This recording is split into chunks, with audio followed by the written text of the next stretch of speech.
A service of KIBMradio.com, the Internet's home for an all old-time radio.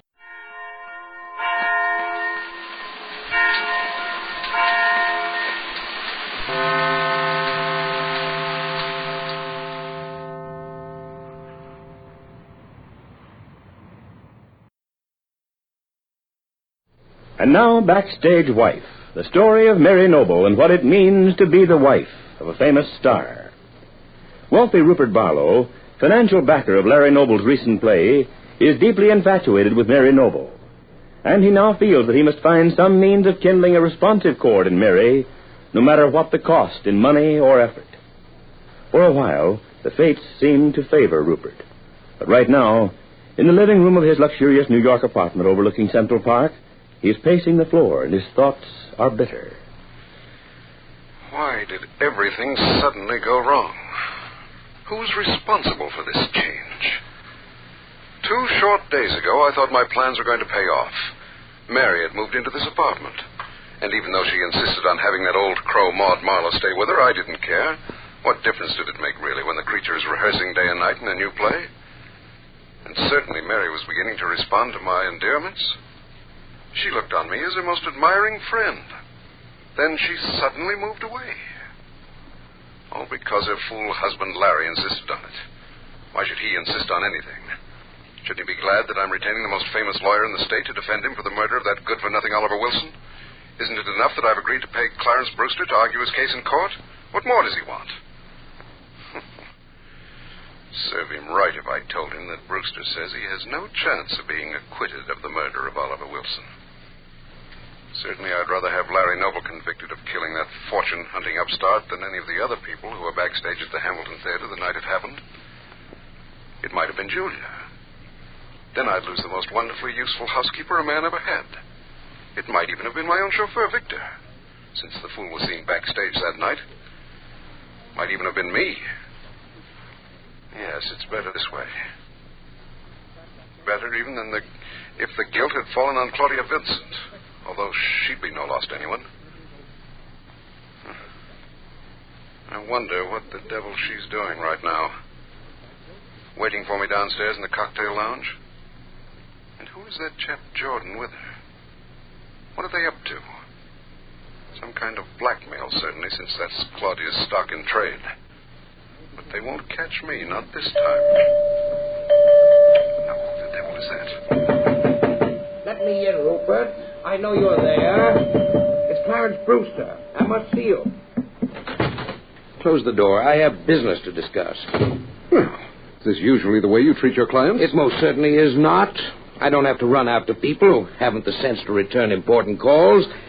I'm only doing this because you've done me favors on occasion in the past. I'll say I've done you favors. If it hadn't been for my support... There's no time for that. I'm here because I want you to know that I'm about to be retained by a group of Larry Noble's friends, fellow members of his club.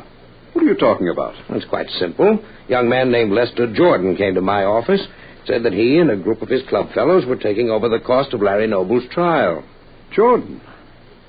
Well, that must be the fellow that's been hanging around downstairs with Claudia Vincent. Great Scott, Rupert. Is Miss Vincent still around trying to buy her way into the trial? I was told when I came in that Claudia and a man named Jordan were in the cocktail lounge waiting for me. I don't like that. She's a tricky woman. She's dangerous. Oh, all she wants is to be paid off. If necessary, I may consent to a nominal fee. What the devil is she doing with this Jordan? Well, how should I know? It's the first I've heard of this Jordan myself.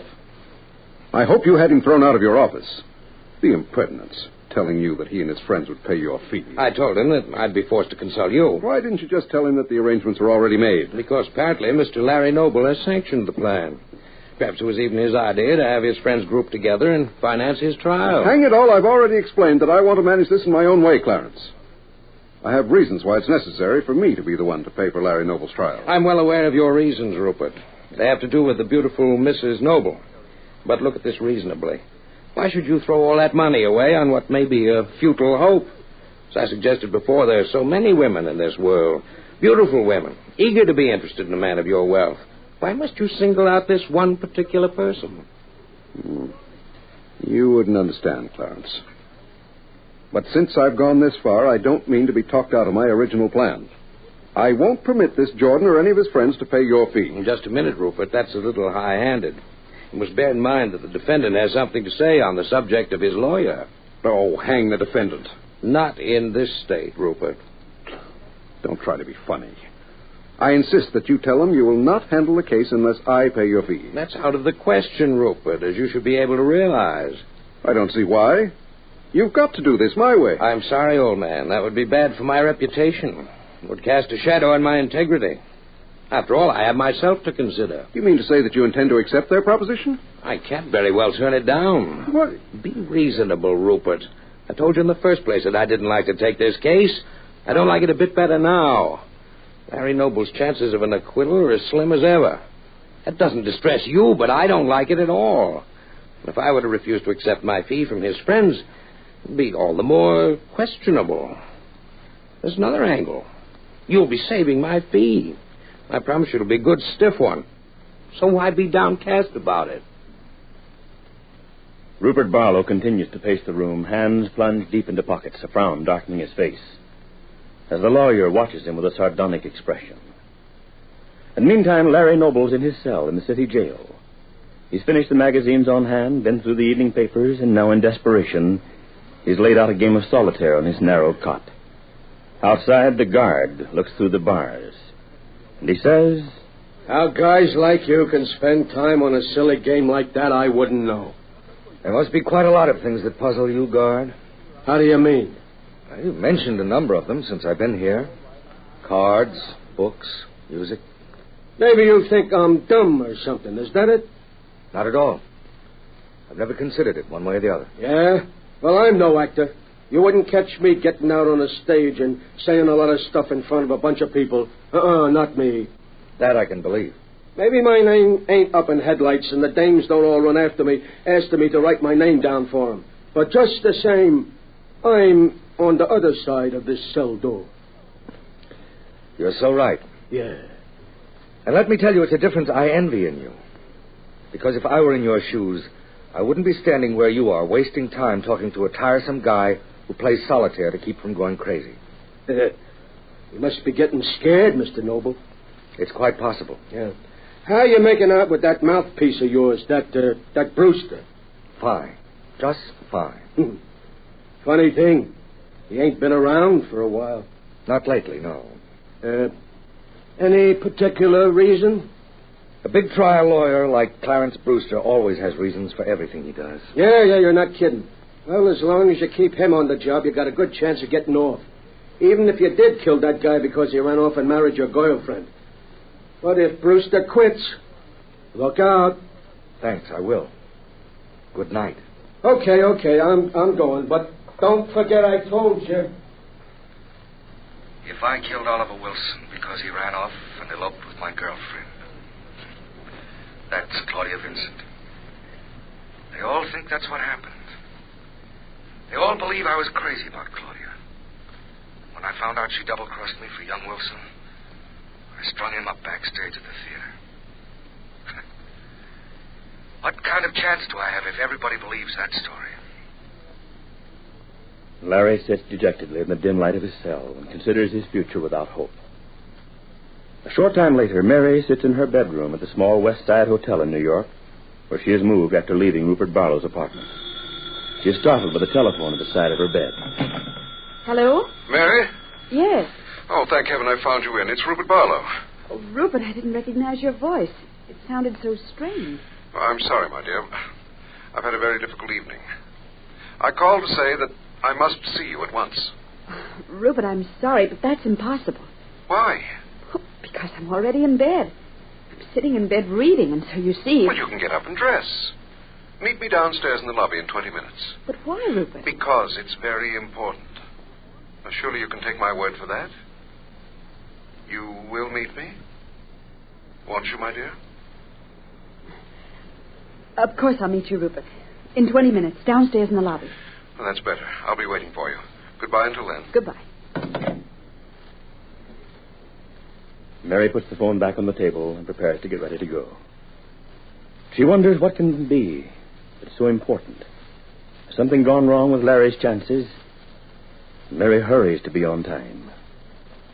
Well, be sure to be listening tomorrow to Backstage Wife, the story of Mary Noble and her husband Larry Noble, famous Broadway star. The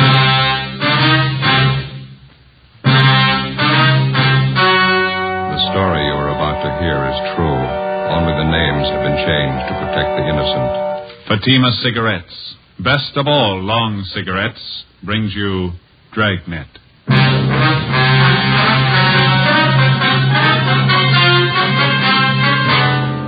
You're a detective sergeant. You're assigned a homicide detail. The life of a young woman is in danger. Anonymous letters and phone calls threaten her with murder. The notes bear the mark of a fanatic. Your job, stop them. You'll be amazed when you compare Fatima with other long cigarettes. Buy a pack of Fatimas. You'll find they now cost the same. Light a Fatima. Your first puff will tell you... Ah, that's different. Yes, what a difference. In Fatima, the difference is quality. You see, Fatima is the quality king-size cigarette because it contains the finest Turkish and domestic tobaccos superbly blended. And Fatima is extra mild with a much different, much better flavor and aroma than any other long cigarette. Because of its quality, its extra mildness, its better flavor and aroma, Fatima has more than doubled its smokers coast to coast. Try comparing Fatima yourself. Fatimas now cost the same as other long cigarettes, but your first puff will tell you... Ah, that's different. Yes, in Fatima, the difference is quality. Ask your dealer for Fatima, the quality king-size cigarette. Best of all, long cigarettes. Start enjoying Fatima tomorrow.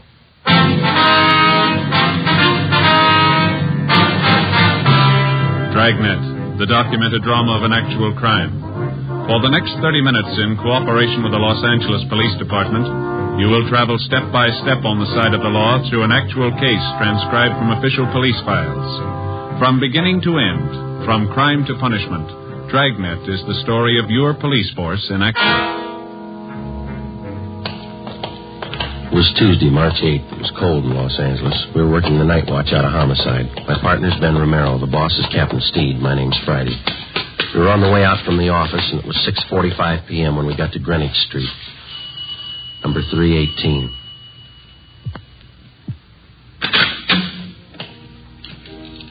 Yes, gentlemen? Police officers. I'd like to see Dr. Small, please. I'm Reverend Small. Won't you come in? Thank you. Here, let me take your hats, officers. I've been waiting for you. Oh, thanks. My name's Friday. This is my partner, Sergeant Romero. How do you do? I'm glad to know it. How do you do, sir? Hope we didn't interrupt your dinner? Oh, no. The organist, Brother Reber, and I were just running over a few hymns for the service tonight. Would you come this way, please, into the parlor? All right. As I mentioned on the telephone, I'm not much of a detective, but I think something should be done about this matter as soon as possible. Well, we'd like to get a few more particulars first, Reverend. When did you first find out about these threatening letters? Sister Dorothy Wilson. I think I told you about her. She came here to the rectory and showed them to me. She told me she's been getting them for the last 4 days, and phone calls, too. Mm-hmm. How long have you known this Dorothy Wilson? Is she one of your regular parishioners? Well, she first joined my congregation about a month ago. She's been in regular attendance at our services ever since. Is that the church next door, joining the rectory here? Yes, that's right, Sergeant. Second Reformed Church of the Holy Book. I founded it here about 3 years ago, and I've been pastor ever since. Have you ever had this trouble before? I mean, threats against the people who join your church? No, never any trouble at all. I wonder if you have those notes that Miss Wilson's been receiving, Reverend? Yes, right here on my desk. Let me see, Yes, here are the 5 Sister Wilson got. And here are the 2 that I received. Wonder if I could look at. Yes, surely. Here you are. Thanks. Oh, would you excuse me for a moment? It's about time for Brother Reber to get over to the church. I'd better tell him. Certainly, Reverend. Didn't mean to hold you up. No, not at all. I'll be back in just a moment. All right, sir. What do they look like, Joe? Yeah, let's see. Postmarks here are March 4th, 5th, 7th, 8th. Come from different places around town, according to the postmark. There's Long Beach, a couple from Azusa, Glendale here. No return address on any of them. This notebook paper looks like to me this one. Isn't it to you? Yeah. And there's this other one here. Looks like some kind of wrapping paper. The writing's not too bad. Let's see. According to the postmark, this is the first one they got, I guess. I'll see. Dorothy Wilson, you are a sinner and you have led a sinful life. Yet you have the nerve to come into our church and make believe you're a Christian. Spelling sure is bad. Yeah. I have been coming to our church for a long time, and it is an outrage to have you praying in our temple. If you don't get out and stay out, I'm going to make sure you're taken care of for good. Look outside. Sister in the Lord. Must be some kind of a fanatic. We'd better run all these through the crime lab. Yeah. This one, maybe. It's typewritten. We'll hear you read it. It's dated March 6th. Yeah, take this as a warning. Bring your sinful body to our church again, and your blood will run in the aisles. A life can be taken when God demands it. It could be yours. Sorry for the interruption, officers. A few things I had to remind Brother Reber of. Mm-hmm. Have you seen all the letters? Well, we're just checking them over, Reverend. It's certainly a terrible thing for our church. I hope we can keep the matter as quiet as possible. Yes, sir. I noticed two different signatures on these notes. Now, half of them are signed a sister in the Lord. Yes. And the other half are signed it's Brother D.R. Griswold. Yes, that's right. The first letter I got was from this Brother Griswold. His are the typewritten ones. You know anyone in your congregation with that name, Reverend? D.R. Griswold? No, I checked over my list of regular parishioners twice. If there is such a man, I don't know of him. Well, we can run that name through R&I anyway, huh, Ben? Mm-hmm. Do you have any suspicions at all, Reverend? What do you mean, Sergeant? Well, I mean, can you think of anybody in your congregation who might possibly resent this Miss Wilson's joining your church, maybe? Well, no, I haven't had an opportunity to think it over in that light, but I can't imagine anybody in our group writing letters like this. What's her background, Reverend? Do you know much about her? No, she's a quiet girl. She's very religious. Works as a stenographer at an office downtown. Helps support her mother. Will she be at church tonight? Yes, she's here already, helping to set up the chairs for the service. Why, would you like to talk to her? Yes, sir, if we could. All right, let's go over to the church. There's still half an hour before services begin. All right, fine. I'll have to take these letters along with us, Reverend. We want our handwriting man to check them over? Yes, by all means. That manila envelope on the desk, you can put them in there if you like. Thank you. This one here? Yes. Okay. This way, officers.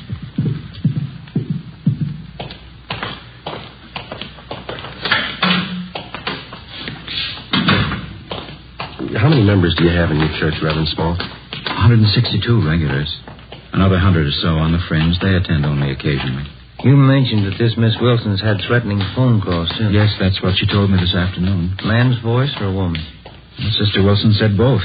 The phone calls usually follow each letter. They identify themselves the same way, Brother Griswold and the Sister in the Lord. Have you received any calls from them? No, I've been half expecting them, but I haven't had any yet. Here, shall we go in? Please. Here we are. Our seating arrangement's still temporary. We hope to have pews installed next year. Uh-huh. Nice church. Yes. Thank you. Oh, there's Sister Wilson. She's helping set up the chairs.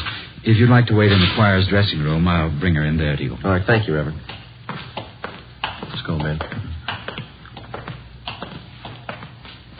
This one, Joe? Yeah, this is it. Ought to open a few windows in here. It's musty. Yeah. What time do you say the services start? 7:30. It's 5 minutes past 7 now. Officers? Yes, sir. Officers, this is Sister Dorothy Wilson. Sister Wilson, Sergeant Friday. How do you do, ma'am? Hello. And Sergeant Ramirez. That's Romero. Oh, I'm sorry. Sergeant Romero, Sister Wilson. Hello. Glad to know you. I guess you want to speak with Sister Wilson alone, do you? Well, we'd like to have you stay if you would, Reverend. Wonder if there's someplace where we could sit down. Yes, certainly. Right over here in the anteroom. Fine. Yeah, this would be fine.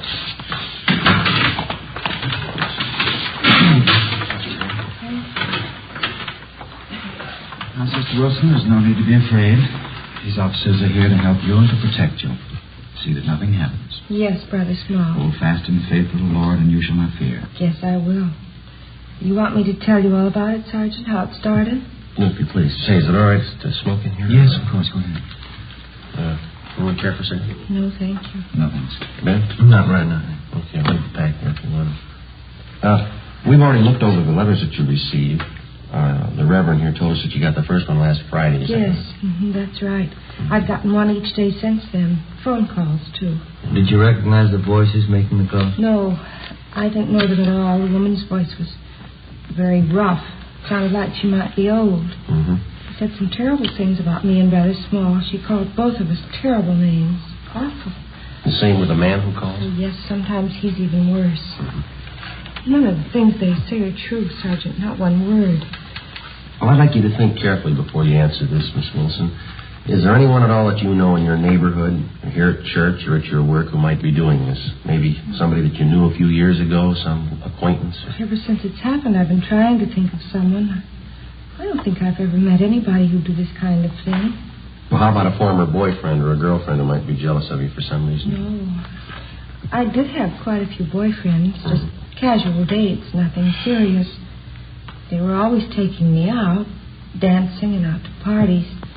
We went everywhere, but I was never interested in any of them. Well, were any of them upset when you stopped going out with them? A few of them were angry when I wouldn't marry them, but I don't think any of them would write those kind of letters.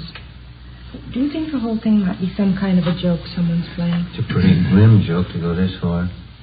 Do you live by yourself, Miss Wilson? No, with my mother, but I don't want her to know anything about this. Well, I think it'd be wiser if you told her. No, she mustn't know. Mother's been ill lately, and if she found out, it might upset her an awful lot. She's not well at all. Help yourself to some of the water there, Jim. Miss Wilson, like a drink? Yes, please, I would. All right. Thank you. There you are. Anybody else? Reverend?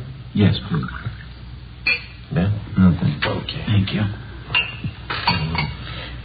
Yourself. How about some of the church members, Miss Wilson? Have any of them been at all unfriendly to you since you started coming here? No, I don't think so. A few are pretty hard to get to know. They're shy, I guess. But none of them have been uncharitable. Then you don't think the threats are coming from anyone in the church? Well, if they are, I don't know who the person is. The way they say all those rotten things about me. They call me a sinner and a bad woman. Well, I guess I'm a sinner, like all of us are, but I'm not a bad woman. I'm going to church because I want to be born again of the light. But I've never killed anyone, and I've never been a bad woman. You believe me, don't you, Everett? Yes, of course I do. Now, don't get yourself all upset, Sister Wilson. You think that's why they want to murder me, because I'm a sinner? You think that's why? Please, Sister Wilson, try and get your mind off of If they want to kill me because I'm a sinner, then why don't they want to kill all the sinners? Well, we're going to have a lot of homicides if they try.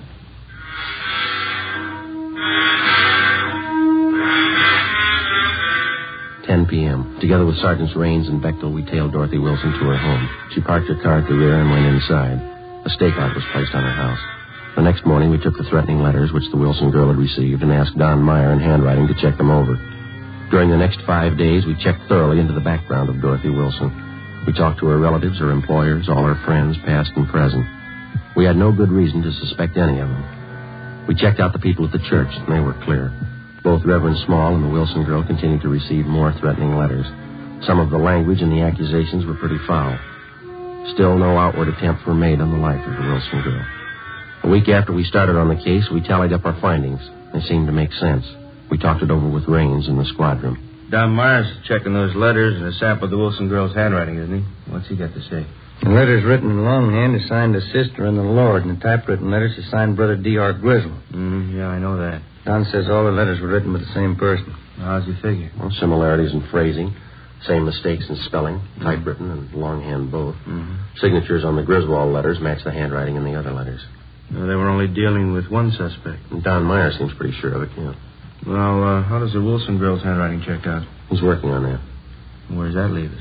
You've been on stakeouts at the Wilson girl's home a few nights. Haven't you noticed anything peculiar about the setup? How do you mean? Something that didn't fit, something that didn't quite jive? No, I don't think so. Well, just that business about her car, I thought that was a little out of line. Yeah, it struck us the same way. Girl always seemed frightened enough about the situation when she's around us, but when she thinks she's alone, it looks to me like she takes it a little differently. Yeah. Every night when she drives home, she parks the car in that dark garage. Must be at least 50, 75 yards from her house. Yeah. I've never seen her look particularly nervous and taking that long walk to her front door. I'm sure the normal reaction for a frightened woman would be to park the car right in front of the house and then hurry inside. She hasn't done that once. How about all those friends of hers you guys checked out? Anything there? Well, we've been staked out at her house, at the church, and her work. You know that. There's not a thing. Checked with some of her ex-boyfriends, too. Nothing there? Well, the Wilson girl told us that some of the boys had proposed to her. We couldn't find one who'd admit it. They all said she was a nice girl, but they didn't propose marriage. Mm-hmm. Those threatening phone calls are another thing. Both the pastor of the church and Dorothy Wilson got letters, but only the girl received a phone call. Yeah. Well, logically, if the Reverend got the letters the same time as the girl, he should have been getting phone calls, too. He hasn't received a one. Well, it could be accidental. Whoever wants to kill the girl might figure the Reverend would recognize his voice. Well, that's possible, but you remember that story that the Wilson girl gave us about her mother. Remember that? She didn't want her to know about the letters because her mother was sick. Uh-huh. Well, we checked with her mother's doctor, and Mrs. Wilson hasn't been sick in 5 years. Yeah, how about that? What do you figure? I think the girl's a fake. Everything we knew about the case of Dorothy Wilson, everything we'd learned through questioning and observation seemed to point to one definite conclusion. Dorothy Wilson, for one reason or another, was writing the threatening letters to herself. As for the warnings that she got over the telephone, we only had her word for it. We took our findings to Captain Steed and laid out the case for him. He directed us to stay on it for a few more days until we could find enough evidence and testimony to prove out our theory. The following day, Dorothy Wilson received a letter more threatening than any of the previous ones. Reverend Small also received a copy of the same letter. Again, Don Meyer's opinion was that they were written by the same person.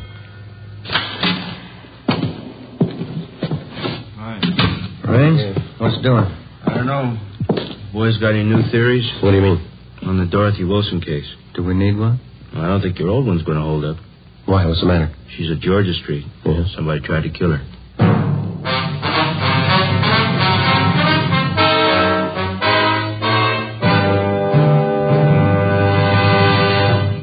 You are listening to Dragnet, authentic stories of your police force in action. Oh, no. Ah, that's different. Yes, what a difference. There's a difference you can hear, there's a difference you can see, but the difference in Fatima is quality. Yes, friends, when you compare long cigarettes, you'll find that in Fatima, the difference is quality. Quality of tobaccos, the finest Turkish and domestic varieties, extra mild and superbly blended to give you a much different, much better flavor and aroma than any other long cigarette. Quality of manufacture. Smooth, plump cigarettes rolled in the finest paper money can buy. Quality even to the appearance of the bright, clean yellow package. Carefully wrapped and sealed to bring you Fatima's rich, fresh, extra mild flavor. Fatimas now cost the same as other long cigarettes, but your first puff will tell you... Ah, that's different. Yes, in Fatima, the difference is quality. Ask your dealer for Fatima, the quality king-size cigarette. Best of all, long cigarettes. Start enjoying Fatima tomorrow.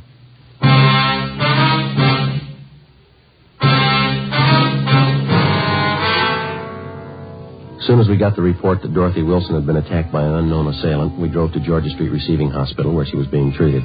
Anderson and Bechtel from Homicide were standing by. We talked to the doctor, who told us that the victim had no serious injuries.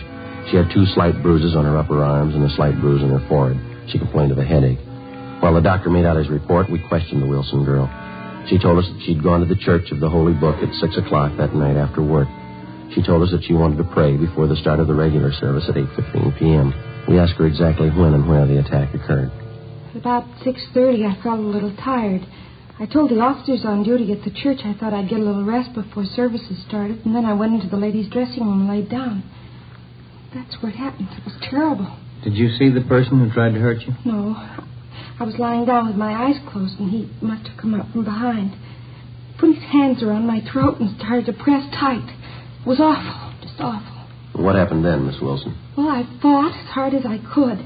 I kicked and scratched him, and I guess I hurt him because he let go of my throat for a minute. After that, he pulled me down on the floor. I remembered that. And then he put his hands around this part of my head like this. Mm-hmm. The other officers told us that one of the choir members, Mr. Sherman, found you unconscious in the choir room. Is that right? Yes. Whoever it was who wanted to kill me, they put a gag in my mouth and blindfolded me, and then tied my wrists together with tape. That's how Mr. Sherman found me. How long do you figure you were unconscious then? I don't know. It was about 6:35 when I laid down in the dressing room. Mr. Sherman said he found me there at 20 minutes past 7. And then you were out about 45 minutes, is that it? I suppose so. I don't remember anything. Well, what makes you think the person who attacked you wanted to kill you, Miss Wilson? That's That's what they said in the letters, isn't it? They want to kill me for coming to church? Now, your purse and everything that was in it was scattered all over the dressing room floor. Is that correct? Yes, it was. My money and everything scattered all over. I guess they wanted to rob me, too. $52 in cash. Is that what you had with you? That's right, a $50 bill and some change. I don't know why they didn't take it. Maybe something frightened them off. It's possible. The officers found some other articles scattered around the dressing room. A roll of tape, a metal box that the tape came in, and a half a dozen razor blades. Did you notice any of these in the dressing room before you were attacked? No, none of them. I never saw them before. Those razor blades, officer, what do you think they wanted to do with them? There's no use thinking about that now. It's all over. I knew I'd be protected. I felt the spirit. I knew the holy light would protect me. Yes, ma'am. Will you find whoever did it, officer? Well, this is just a hunch, Miss Wilson. Yes. I think we already have.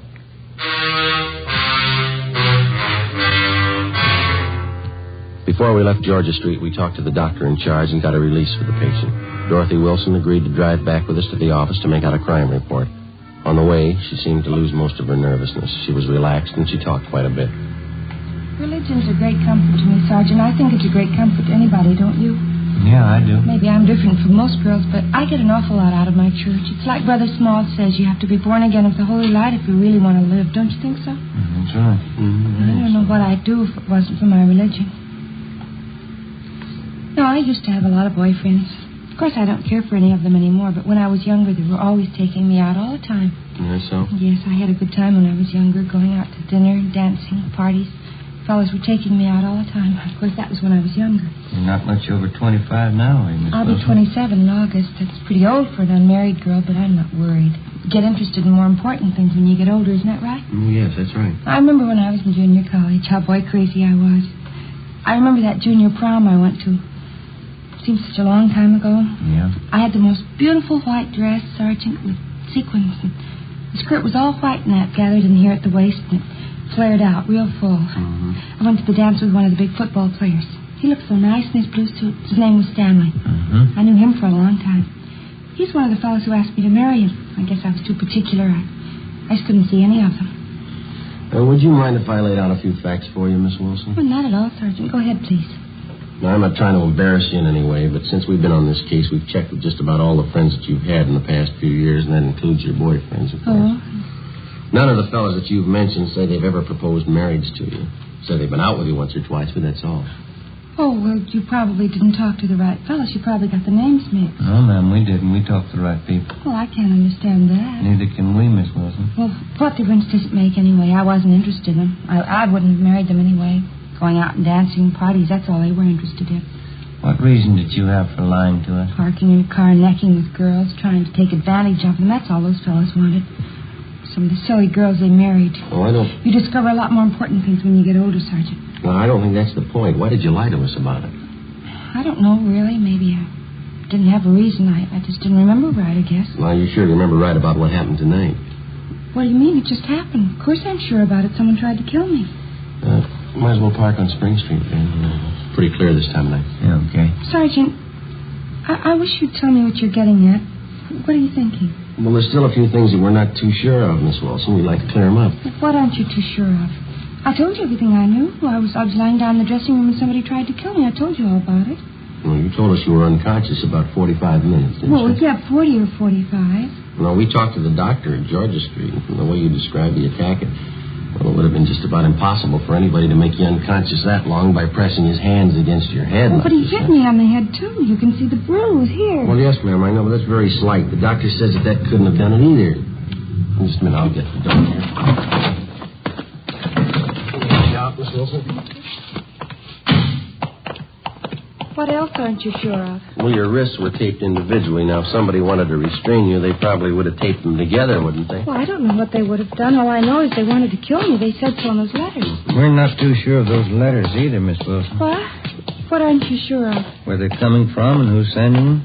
We do know they were all written to the same person. How do you know that? They're signed by two different people. Our handwriting man checked them over. He says they're written to the same person. You might as well have it straight, Miss Wilson. If we're going to talk, can't we do it inside someplace? Please, I'm tired. Oh, I'm sorry. All right.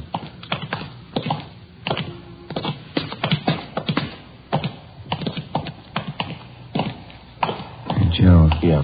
I'll see if latent fingerprints is finished with that stuff. Yeah, bring it along. If they are, we'll be in the interrogation room. Yeah, all right. This way, Miss Wilson. A man I know used to be on the police force. Nice fellow. We used to go out all the time together. Oh, that's all. What's his name? Well, that's funny. I don't remember. He's an awfully nice fellow, though. We used to go dancing every week. Mm-hmm. Here we go. Go right. I started questioning Dorothy Wilson, but she wanted to talk about everything except what concerned the case. Dean Bergman and Leighton Fingerprints had already checked each article that was found at the supposed scene of the crime. The Wilson girls' prints were all over them. Did you write those threatening letters to yourself, Miss Wilson? I don't understand. Why do you ask me something like that? Did you write the letters to yourself? You know that's not a fair question, Sergeant. I don't know what you consider fair, but we'd like to know, did you write the letters? Do you know what it is to pray, Sergeant? I mean, really pray? What's that got to do with it? I've been praying all my life. I've been praying hard. Ever since I was a little girl. We'd like to have your answer our question, Miss Wilson. I think you'll understand. This is the answer, Sergeant. I can feel the Holy Spirit in my heart. I know you'll understand. Yes, ma'am. I've been praying for an awfully long time, Sergeant. When I was a little girl, 6 years old, I was praying. Night and day I said my prayers, but there never seemed to be any answer. I never could understand it because I only prayed for one thing. I didn't think it was too much to ask. What was that? I wanted people to know me, Sergeant. I wanted people to know me and like me, that's all, but it never seemed to happen, even when I was a little girl. Don't think I quite follow you, miss. You've got to understand me. Nobody else does. From the time I was a little girl, 6, nobody ever seemed to care if I was around or not. I always tried to make friends, tried to make people like me. I tried very hard, but nobody seemed to care. Nobody even noticed me. Nobody ever noticed me. You mean that's why you wrote those threatening letters to yourself, so that you'd be noticed? I wanted somebody to care about me, that's all. I wanted them to know who I was. Dorothy Wilson. I wanted to walk down the street and have people nod and have them say, that's Dorothy Wilson. Here goes Dorothy Wilson. Just for somebody to care, that's all, Sergeant. Just for somebody to care. Well, then the whole thing's purely your imagination. You wrote the letters to yourself and you pretended somebody attacked you. And all the rest. God told me to do it, Sergeant. He told me to make myself noticed. To stand up and make people know me. I'm sorry for it now, but it didn't hurt anyone, did it? Well, ma'am, you had an awful lot of people working for nothing. Oh, I'm sorry. It was so nice while it lasted. People looking after me, caring about where I went, what happened to me. It's the first time anybody ever really noticed me. It was that important to you? People knew who I was. Dorothy Wilson. They all noticed me. I feel better now that it's over. Oh, there's one thing I've got to tell you, Sergeant. Yes, ma'am. Remember driving here in the car I told you about that junior prom I went to? Mm-hmm. That time I had a beautiful white neck dress with a full skirt, the beautiful new white dress. Mm-hmm. Yes, ma'am, I remember. What about it? Well, it was really pink organdy, an old dress. I knew you'd find out. That's why I had to tell you. Yeah. I didn't want you to think I was a liar. The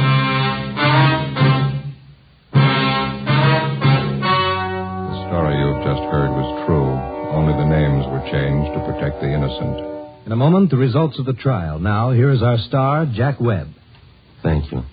Dragnet's mail this week has included cards from some of you listeners saying that your dealer is out of Fatima's. Thank you. We've done something about that. Now, if any more of you find a dealer fresh out of Fatima's, send me his name and address, and we'll do something about that, too. Write me, Jack Webb, Post Office Box 951, Hollywood. And, Mr. Dealer, don't wait a day. Step up your orders for Fatima. Get in on this ever-increasing demand for the quality long cigarette.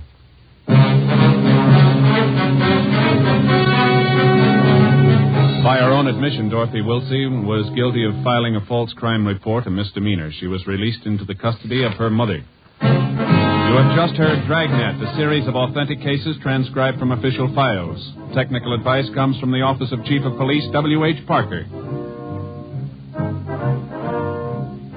This is NBC, the national broadcasting company.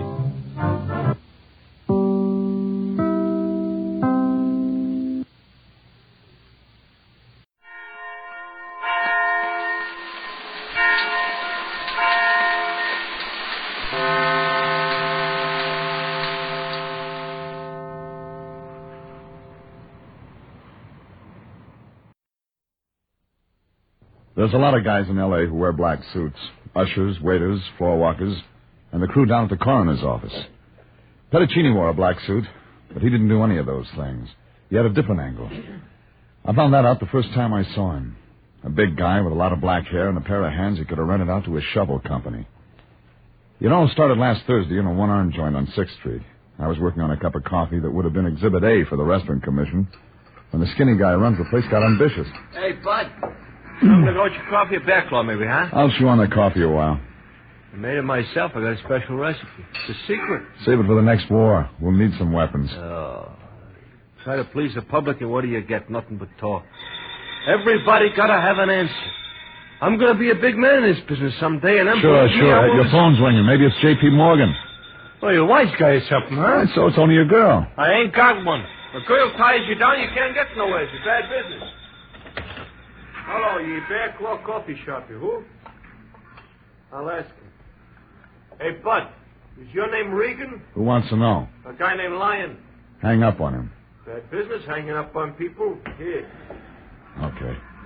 Yeah? Oh, Jeffrey, I'm glad I finally located you. I know this is your day off. I'm busy. So long. Now, wait. Don't hang up. I wouldn't think of interfering with anything you have planned today. I just thought I might be able to help you relax, relieve the tension. What's in it for you? Oh, now, Jeffrey, I intend to watch the workouts at the Lacey Street Gym today, but I can't make it myself. Now, if you care to go, just use my name at the main gate. They'll let you right in. Who's the client? Client? Client? I didn't say anything about a client. Of course, if you want someone to talk to, someone who knows the ins and outs of the fine, manly sport of boxing, there's a chap named Pedicini. Be sure to look him up. Give him my best regards. Old friend, roomed together in college. What college? What college? Well, at the moment it escapes me. So did I. So long. Now, wait. No, the truth is, Jeffrey, I don't really know this Pedicini guy at all. He retained us. But I thought you could enjoy yourself at the gym. Meet Pedicini, talk to him, find out what he wants. Then the first thing tomorrow, you can start right in, show him the kind of service international. That's bad business, you're hanging up on people. Oh, shut up. Every time I get hot under the collar, I always sit down and drink myself a cup of coffee. You want some? I'm not that hot. Oh. Is that going to be for you, that him calling back, huh? Try hello. You'll pick it up from there. Hey, where you going? What'll I say to him? Try hello. You'll pick it up from there. That's what you just said. Yeah. I had my choice of talking to the Lion again or going straight out to the Lacey Street Gym and talking to a guy named Pedicini. I already knew what the Lion had to say. So I drove out Sunset past Alvarado, found it in the middle of the block. Big pile of cement that might have been a soundstage once. I drifted through the gate and started up the ramp. That's when a little guy wearing a hat he could have used for a smooth stuck out a hand. Price of 50 cents. 50 cents to what? I worked for Anthony J. Lyon. He said to use his name. All right, you used it. 4 bits. You always this nice? I won first prize this week. You must have cheated. Look, the name's Joey Arch. Used to fight bantamweight. Now, you're tempting me, and it'll be an assault with a deadly weapon if I hit you. I'll wire for help. Oh, cut it out. All the time answers. Look, I came here to see a guy named Pedicini. And Joey's making it tough for you, is that it? Huh? My name's Pedicini. You looking for me? Oh, yeah. Yeah, Lion sent me. You be Regan? Joey apologized, don't you, Joey? Yeah, but this guy... Oh. Okay, Regan. I think I'm still fighting something. Thanks for coming. Look, I've been working out with the boys. I want to get out of these clothes and catch a shower. My office is upstairs. I'll be right up. Make yourself at home.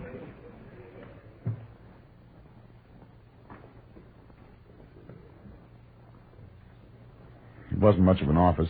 A couple of rooms with a connecting wastebasket. Figured Pedicini wasn't going to retire from what he made out of the boxing business. I was just finishing my cigarette when he walked in. This time he wasn't wearing the sweatsuit. He was wearing a black one. But he skipped the white carnation. I didn't figure to do much for that white collar he was wearing backwards. Father Pedicini? Yes, that's right. I didn't know you were a priest down there. Well, you can't punch a bag wearing a cassock. You're surprised, aren't you?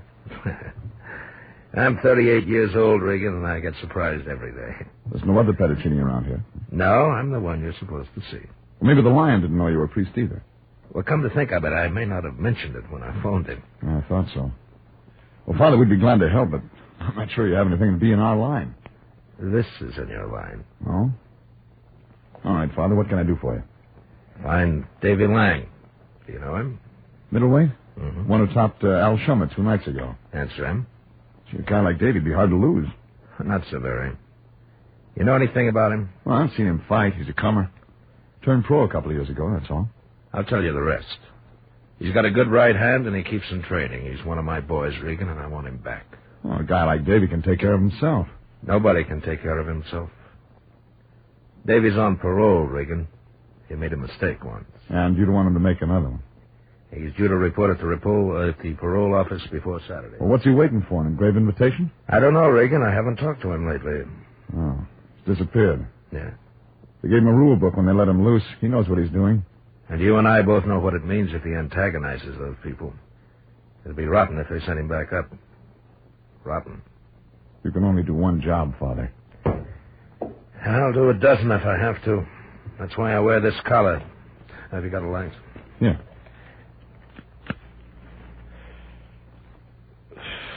Thanks. You know, I was raised on this street, Regan. I've known a lot of guys like Davy Lang, kids who make little mistakes that turn into big mistakes. You figure Davy Lang hasn't made that big one yet? I figure David Lang isn't going to make that big one. That's why I sent for you, Regan. Here's a check. If it takes more, I'll get it. No, thanks. You won't help me? Well, I didn't say that. When did he turn up missing, Father? Right after his bout last Tuesday night. I'm his manager and trainer till he gets going. He dropped Al Schumer in the fourth. 10 minutes later, I went to his dressing room, and he was gone. I haven't seen him since. Anybody else see him? Doorman, cab driver? No. I thought he'd call me, but he hasn't. I've been over to his place 3 times, no answer. What do his people say? His parents dead. He lives alone at this address. Here. You've seen him in the ring. You know what he looks like. Yeah. Does he have a girl? I don't know. Anything else that'd help? Yes. Davy's a good boy. I told you I'll do the job, Father. You'll do it better if you believe in him. Suppose it turned out different.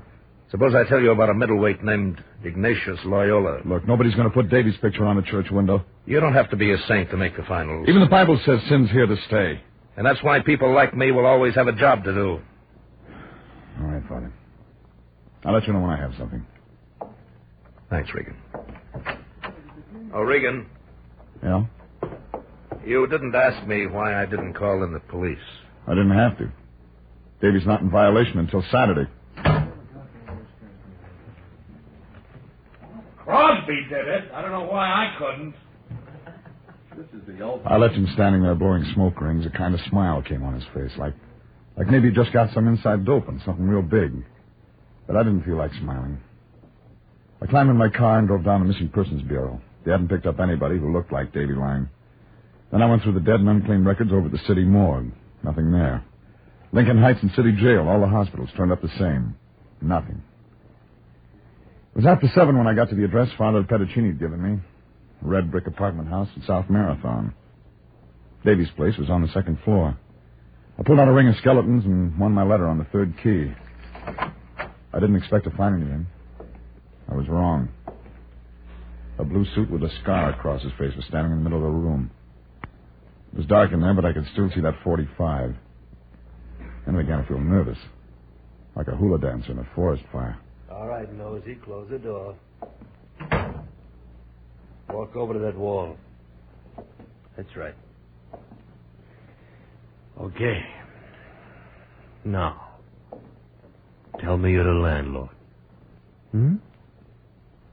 Milkman? Friend of Davy's? That way, huh? Well, Listen, Bus. Don't you guys ever learn? My knees folded like an army cot. I began to see pinwheels all over the place. He knelt down beside me and went through my pockets. I heard him grunt when he found my gun. Then he lit a match to read my billfold. He didn't like what he found there either. Your name is Regan, and you're gum healing for Davy Lang. Who sent you? Oh. I ask you one question. Who sent you, Regan? Was it Mel Lawrence? Did she hire you? No. She'd have more brains than that. That priest, wasn't it? Davy ain't got no family. It was a sky pilot who hired you, wasn't it? Pettacini. Yeah. Pettacini. Why didn't I think of that, huh? Pettacini.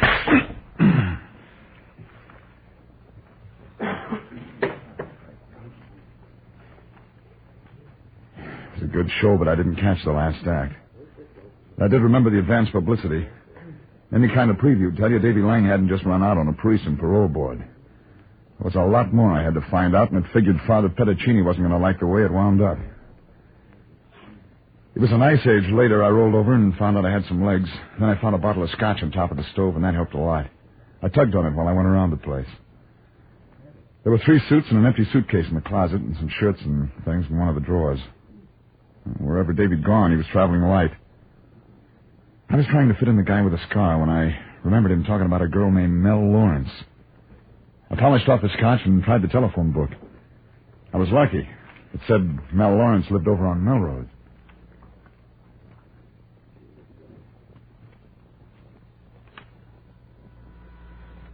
I was still rocking on my heels when I rang her bell. Bell? When I saw that blonde hair, I began to feel better. She stood there and looked at me a while like I was breathing some air I shouldn't. And she turned halfway around and gave me a profile. I wasn't expecting company, or I'd change clothes. You got something better in there? Do you like the way I wear my hair? Fits your face. How about my face? Do you like it? It's nice. I'm looking for a new boyfriend. Mine ran out on me. Come on in. I keep my scotch over there and my bourbon over there. I'm a model. I work 3 or 4 days a week, and the rest of the time, I don't have anything to do. Well, if things are that good, why'd your boyfriend leave? You tell me. Maybe I can help. Sure you can. Just put your arms around me and kiss me. My name's not Davy. Shut up and kiss me. Well, that wasn't the trouble. No. Tell me I'm pretty. You're pretty. Tell me you like me a lot. I like you a lot. Tell me you like to kiss me. Tell me that Davy used to tell me. Tell me all that, and then tell me why he didn't pick me up. Why'd he clear out? Where's he gone? Sit down. What's the matter with me? What have I got that other girls haven't got? I said sit down. You hit me. It's time to talk sense. Who are you anyway? My name's Regan. I'm looking for Davy Lang. What do you want with him? Father Pediccini hired me to find him. Father Pediccini. He wants to make sure Davy keeps his nose clean. He didn't mention your name. I never met him. Davy's told me a lot about him. Only Davy isn't around anymore to tell me about him now. Davy ran out on him. He ran out on me. Maybe he didn't. Oh, yes, he did. When Davy goes someplace, he just goes. That's all. You aren't going to find him. A blue suit with a 45 and a scar said different. I met him I tonight. met him tonight over at Davy's place. You know Davy's playmates. Who is he? I don't know a man with a scar. Who is he? I don't know. You aren't helping Davy. I'm not Pediccini. I couldn't help anyone. Go on, Regan. Get out of here. Get out of here. I don't feel very good. I don't feel very good at all.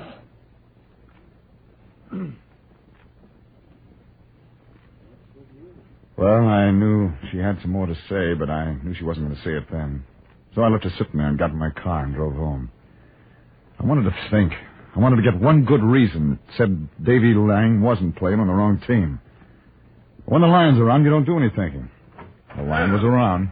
Jeffrey, I'm glad you got home. I wanted to talk to you about Pediccini. He's a priest, isn't he? Yeah, why? Run any expenses yet? No. Good, then we'll drop it. I'll phone him first thing in the morning, recommend another agency. I've been thinking... You've been thinking wrong. We're staying with this one. Now, see here. I'm the president of International Detective Bureau, and I can't collect a bonus from a member of the clergy. It wouldn't seem right. You better not try. Oh, I wouldn't. Those men take the vow of poverty. But we haven't taken any vow of poverty, and the agency has expenses. Now, get this. We're hired to find Davy Lang, and we're going to find him. Why? Why should we? Because everything doesn't add up to a dollar sign. No? What doesn't? A priest named Pediccini. A guy named Davy Lang who's got a date with a parole board. Now, wait a minute, Regan, wait. You've been touched by this thing. Get out of here. There's something in all this has got to you. The humanity of the thing. Oh, I can see it now, Regan. Your picture on the front page. Me standing beside you. Brotherhood. Yeah, sure. Yeah, don't shout. The agency held up to public acclaim. Perhaps the paper starts a fund to repay us for our humble efforts. Out. Jeffrey, I haven't finished. You can't shove me out the door that way.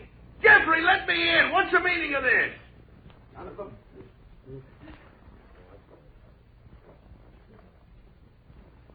But I didn't tell him. I was thinking of Davy Lang in a blue suit with a scar, and Father Pediccini in a blonde who had a lot of tears. It was all out of focus, like a 10-cent movie. Blue suit sounded like he knew Davy, but I didn't like the way he'd said it. I was trying to figure why Davy'd run, and that's when I got on the phone and checked a bookmaker I know on Main Street. Hiya, baby. What's up? Davy Lang, Al Shummer bout last Tuesday. Lang bounced him in the fourth. Well, how did it figure before the fight? Oh, let's see. A language favorite. Plenty of 8 to 5 around town. More than usual? Yeah. It's a real coarse coin on that one. Anything wrong, baby? Yeah. What? It came out right. Huh? Hey, I don't get it. Neither do I. No, I won't throw that one away. But an hour later, it started to work through. Figured that Al Shummer, the other fighter, might be able to fill in some bald spots. I got his address from the Times sports desk and went down to his hotel, place on Soda Street. But Al Shummer was through answering questions. He was lying on the floor when I got there. A knife the size of a baseball bat was sticking out the front of him. And he had company. Father Petticini, picking up where that knife left off. You'd better phone the police, Regan. Who did it? When did it happen? Regan, just call the police, that's all. All right, I'll do it. But, Father... I know enough law for this one, Regan. I'm suspect number 1.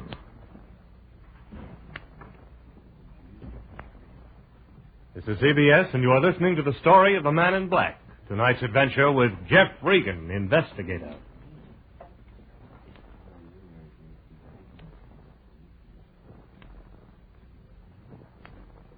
Now, here's a special word for those of you who are interested in setting up a retirement fund. One that will permit you to have some of the good things of life before you're too old to enjoy them. I'll give you her name later. Are you satisfied with what you've been able to save so far? It's not easy to save these days, but here's a way you can do it. Start now and save before you spend by putting your savings on an automatic basis. Join the payroll savings plan where you work and invest in United States savings bonds. Under this plan, your firm sets aside whatever sum you name from each paycheck and uses the money to buy savings bonds for you. The bonds keep growing in value, paying you back $4 for every 3 you save in just 10 years. Buy United States bonds. An investment in bonds is an investment in the future of your country. Buy United States bonds and keep them. And now back to tonight's story of the Man in Black and Jeff Regan, Investigator? Had to do that.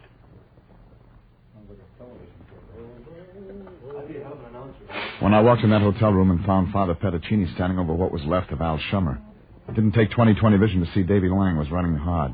And Petticini was blocking for him. Well, I phoned homicide, and they showed up 10 minutes later.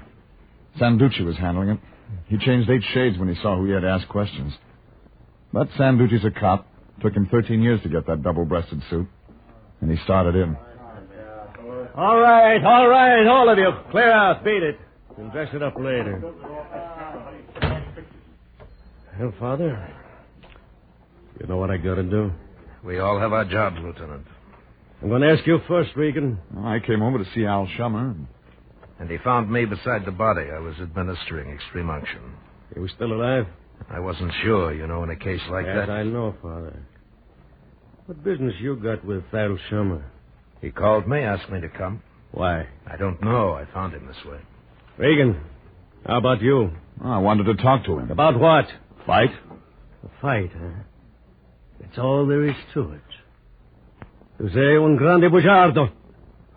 I speak Italian, too.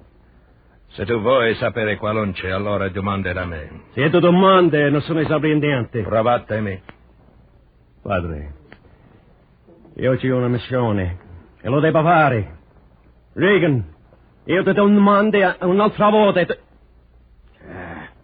Look, once more, Regan. Tell me why you want to see Shummer. Regan works for me. Ask me the question. All right, I ask you. Not here. Down at headquarters, Lieutenant. Headquarters? You want me to arrest him? Regan found me in a room with a murdered man. That's enough to take me down for. But all right, Father. I take you into custody. And Regan, you know what you have to do. I know, Father. Well, let's get busy. Father? Yes. I've made 1,000 arrests in my day.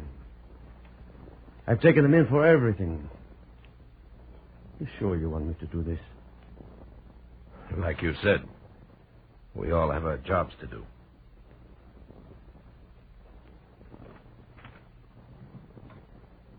When he said that, he was looking right at me.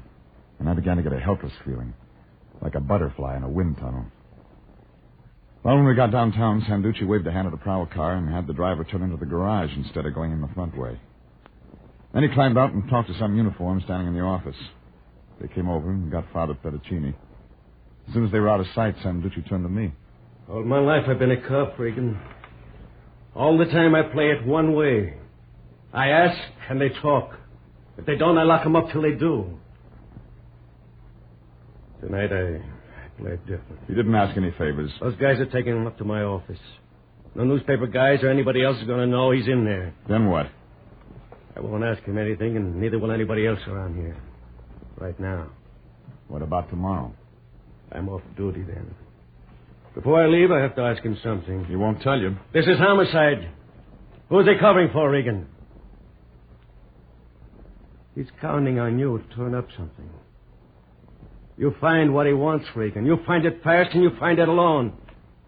You got 3 hours to do whatever it is. And the morning squad comes in.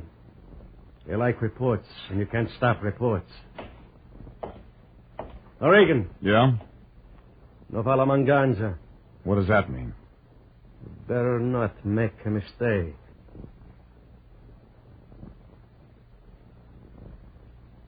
Sanducci was bending over backwards to give me time. 3 hours to find Davy lying. That meant I had to forget the routine stuff and try other ways. I got to Melrose as fast as I could. It took her 5 minutes to answer the door. She didn't look happy. What are you doing back here? I forgot my homework. Say, you can't. I just did. Why, Now, look, lady, we can pass up the preliminaries, get to the main event. You... I want information. I want it fast. Where's Davy? I don't know. I lost my head and told you too much when you were here before. Where's Davy? You're hurting my arm. I'll break it if I have to. If you love him, tell me where he is. I don't know. Really, I don't. It's just like I told you. Come on. All right.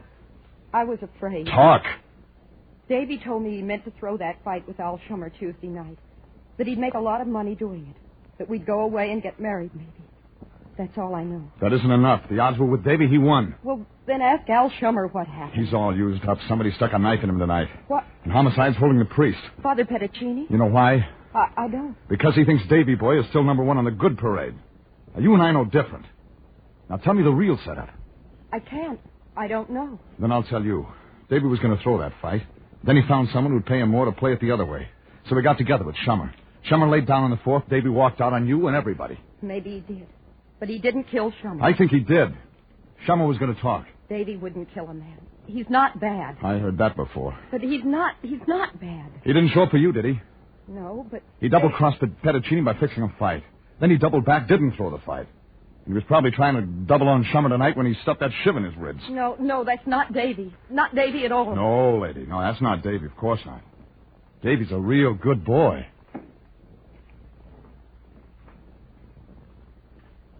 Well, I thought I had most of it when I left there. You'd figured David got a bright idea somewhere along the line and bet on himself to win. That meant he had to make a deal with Al Shummer. Only Shummer wasn't around to talk about it anymore.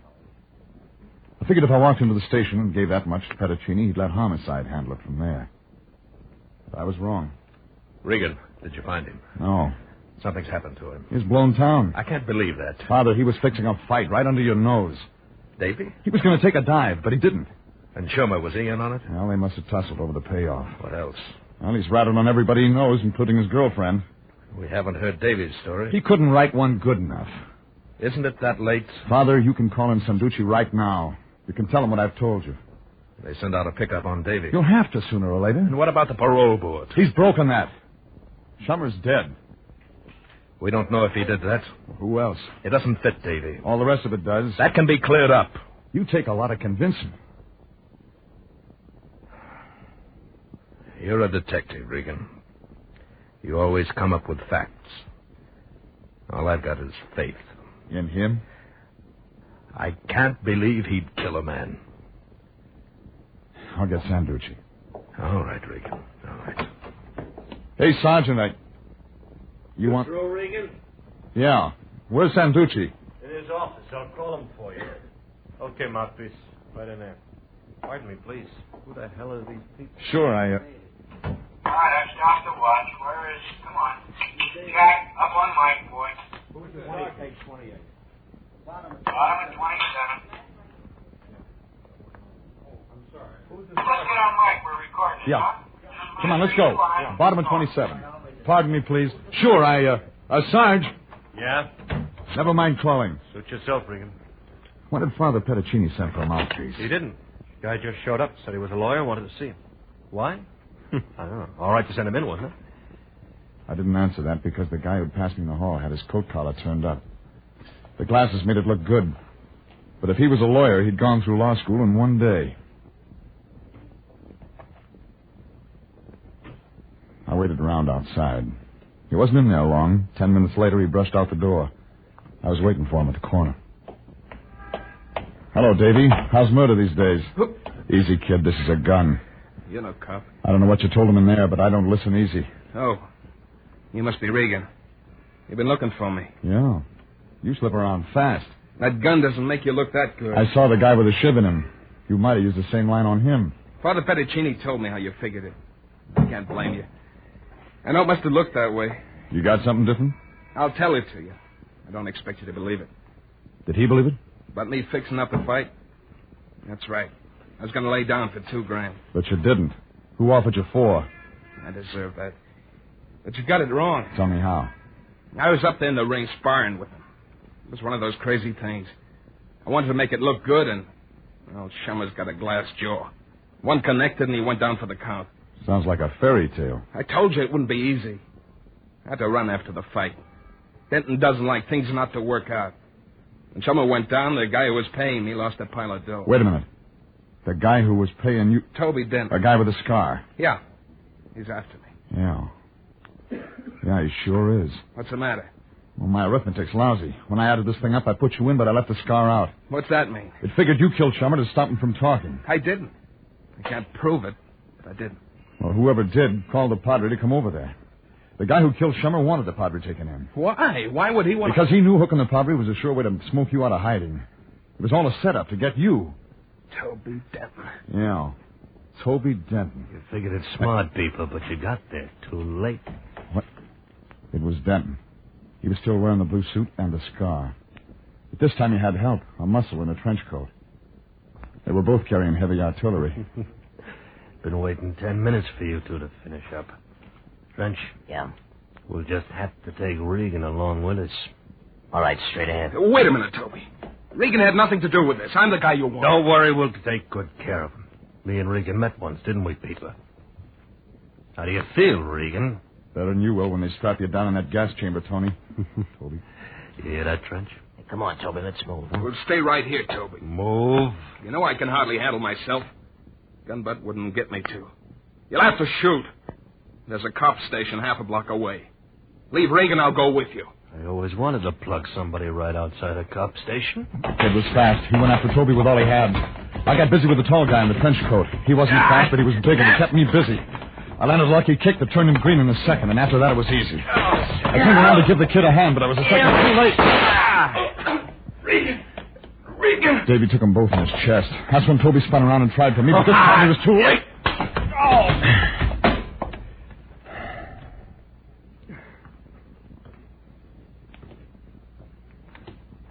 Lie still, kid. I'll get a doctor.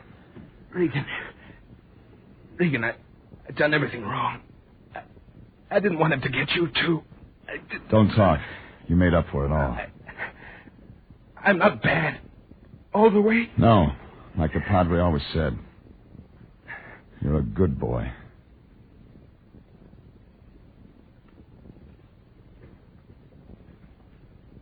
Well, the ambulance got him to emergency hospital, and they went to work on him. I waited around with Father Pettacini all night until a nurse walked out, said that they were going to have to give Davy some transfusions, but he'd live. Then I got over to headquarters and explained the whole thing to Sanducci. He said it didn't make sense, but when I got Father Pettacini on the phone, they talked it over in Italian, and Sanducci seemed satisfied. So it was about 10 in the morning when I dropped in on the Lion on the way home. He was stretched out on a couch in his office. It was sagging in the middle. So was the Lion. Oh, Jeffrey, don't disturb me. I'm ill, Jeffrey, ill. Now what's the matter with you? Oh, it's that man Pettacini. He's a fiend, Jeffrey. Man's got an uncanny power. It isn't that. Wait a minute. Where did you see Pettacini? At the hospital, of course. I checked with headquarters and found out what had happened, so I just thought I'd go over there. You mean you took his money after all? Took his money? Are you being funny? I walked in, the first thing I knew, he'd Sven-gollied me into the operating room. The operating room? Yeah, I'm a type O, Jeffrey. Me, the same blood type as Davy Lang. And you think you made this thing turn out right. Well, what are you grinning about? I don't see anything funny. You wouldn't. But cheer up, Fatso. Why? Why should I? The hospital pays $25 for a pint of blood. You may get something out of this yet.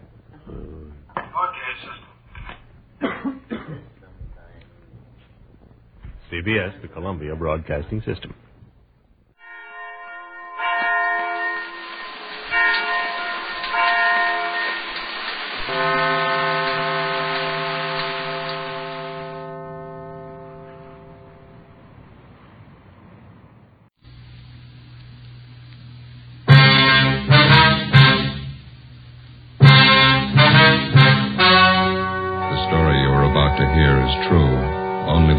Have been changed to protect the innocent. Fatima Cigarettes, best of all long cigarettes, brings you Dragnet.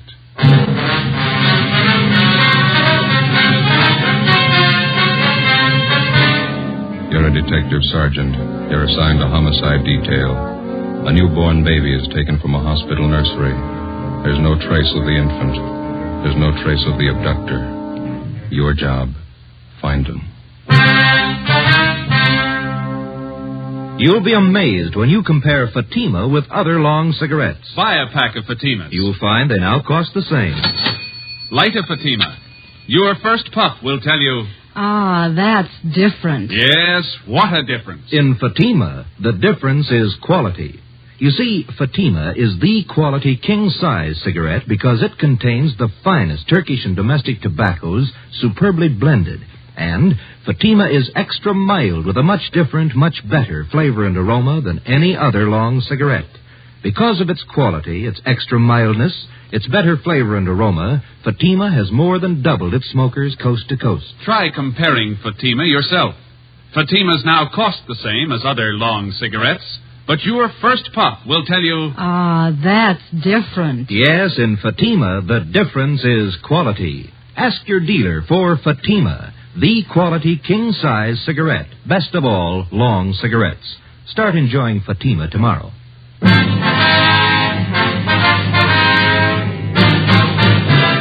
Dragnet, the documented drama of an actual crime. For the next 30 minutes, in cooperation with the Los Angeles Police Department, you will travel step by step on the side of the law through an actual case transcribed from official police files. From beginning to end, from crime to punishment, Dragnet is the story of your police force in action.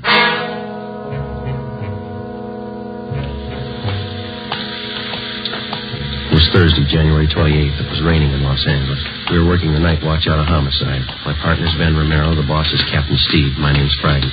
It was 11:35 p.m. when we got to Mercy Hospital on Norwich Avenue, the main entrance.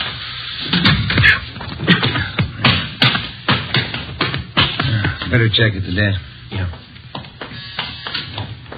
2B, right away on it. 2B, Wayne. Yes, sir? Police officers, we received a call from the hospital here. Oh, yes, sir. Right this way, please. Yes, ma'am. Dr. Walsh is waiting for you. Is he the man in charge? Oh, no, Dr. Walsh is the head of the hospital. I see. Please, Dr. Walsh. Hi. Come in, please. Come in. Thank you, miss. Yes. Dr. Walsh? How do you do? It's my partner, Sergeant Romero. My name's Friday. Yeah, I've been waiting for you. Will you have a seat, please? Thank you. Thank you, sir. Gentlemen, I just got here a few moments ago myself. No doubt you know as much about this as I do. We were notified that a 3-day-old baby's missing. Is that correct? Yes, one of the Stryker twins. Found just Tuesday morning. Mm-hmm. Where'd the baby disappear from, Doctor? Nursery. Can't understand how it could happen. Never heard of such a thing. Who was in charge of the nursery? Nurse O'Connor. She's back with the superintendent of nurses. Quite upset. Would you like to talk to her? Yes, sir, we would. All right. This way, please. Thank you.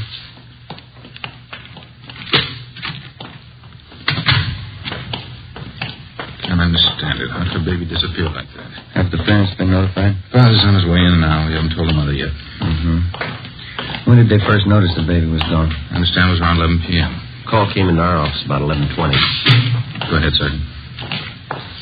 Nurse O'Connor? Yes, Dr. Walsh. These gentlemen are from the police department. Sergeant Romero, Sergeant Friday. Oh, you What do you do? I want to know all about what happened tonight. You know, of course, it's a serious matter. Try to tell exactly how it happened. I'll try, Doctor. All right, officers. Thank you. Well, we know that you're probably pretty upset, Nurse, now. You just relax and take your time. Yes, sir. When did you first notice that the Stryker baby was missing? Must have happened somewhere between 11 o'clock and 10 minutes past 11. I'm sure of that. How were you sure of that? I came on duty a few minutes before 11. I took the night reports as usual, and I started checking the orders and the formulas. I remember very well that both the Stryker twins were in their cribs at that time. Mm-hmm. Go on, please. I think it must have been about 5 minutes past 11 when I got this phone call from home. My mother's been sick lately. It was about her. How far did you have to go to answer the phone? About 10 feet down the hall from the nursery, just around the corner. Could you see the entrance to the nursery from where you were talking on the phone? No, sir, I couldn't. But I was only on the phone for a minute or two. As soon as I hung up, I came right back to the nursery. Was the telephone call actually from your mother? Yes, sir. My mother has a heart condition. She wanted me to be sure and have a prescription filled. What time was it when you got back to the nursery, owner? Can you remember that? It wasn't quite 10 minutes past 11. So I came back through the door into the nursery. I noticed right away one of the cribs was empty. One of the Stryker twins was gone.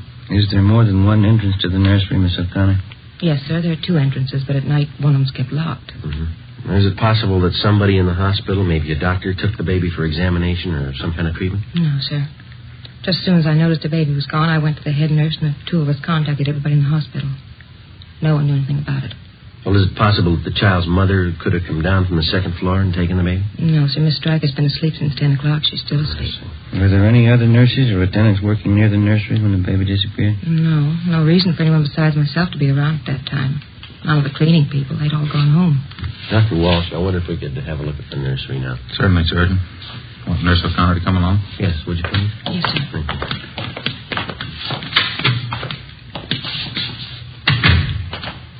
This way, gentlemen. Straight down the hall. What are the hospital visiting hours, Doctor? Usual. 2 until 4 in the afternoon, 7 to 9 in the evenings. Quite strict about that. Mm-hmm. Do you know if all the visitors had left the hospital by 9 o'clock tonight? Well, of course, I wasn't here, but the superintendent of nurses told me they'd all left by 9. She's compiling a list of every visitor we had this evening. Good. They'll all have to be checked. Nursery's right here, officers. Mm-hmm. This empty crib just inside the window here. Yes, sir. It's where the baby was. You can see it's right next to the door here. I noticed that there's no blanket in the crib. Is that missing, too? Yes, sir. The crib's just the way I found it when I came back from the telephone. I haven't touched it. Are there any marks of identification on the blanket or the clothing? Each one's stenciled Mercy Hospital. Each baby wears an ID bracelet. Doctor, I wonder if we could have that crib brought out to have it checked for possible fingerprints. Certainly, of course. Is this the other door to the nursery you mentioned, Miss O'Connor? That's right, Sergeant. I checked it. It's locked. That large window on the other side of the nursery. Is that a stationary window? Yes, sir, it is. It faces onto a small court. Well, and whoever took the baby had to use this door. It's the only way they could have gotten in. Oh, excuse me a minute. I want to attend to the baby in there. Sure.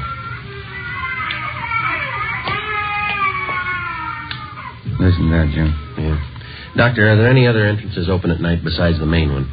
Not after 10 p.m., no. Just the main entrance on Norwich Avenue. There's a nurse on duty there at all times. How about the parents? Is there anything unusual there? No. Father's a working man. Mother's a housewife.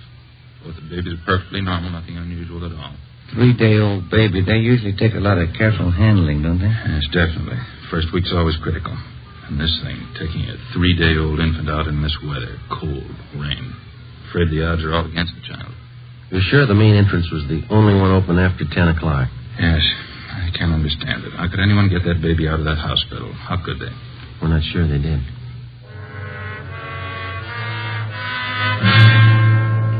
Midnight. A 3-day-old twin boy was missing from his crib in the hospital nursery. That's all we knew. We checked the list of possibilities. The baby could have been taken for ransom. Somebody wanted revenge on the Stryker family and decided on the baby as the best means. Maybe someone just wanted a child, someone mentally unsound, a maniac, a pervert. Maybe an accident had happened at the hospital. Somebody wanted to cover up. Possibly one of the parents or their families had a motive.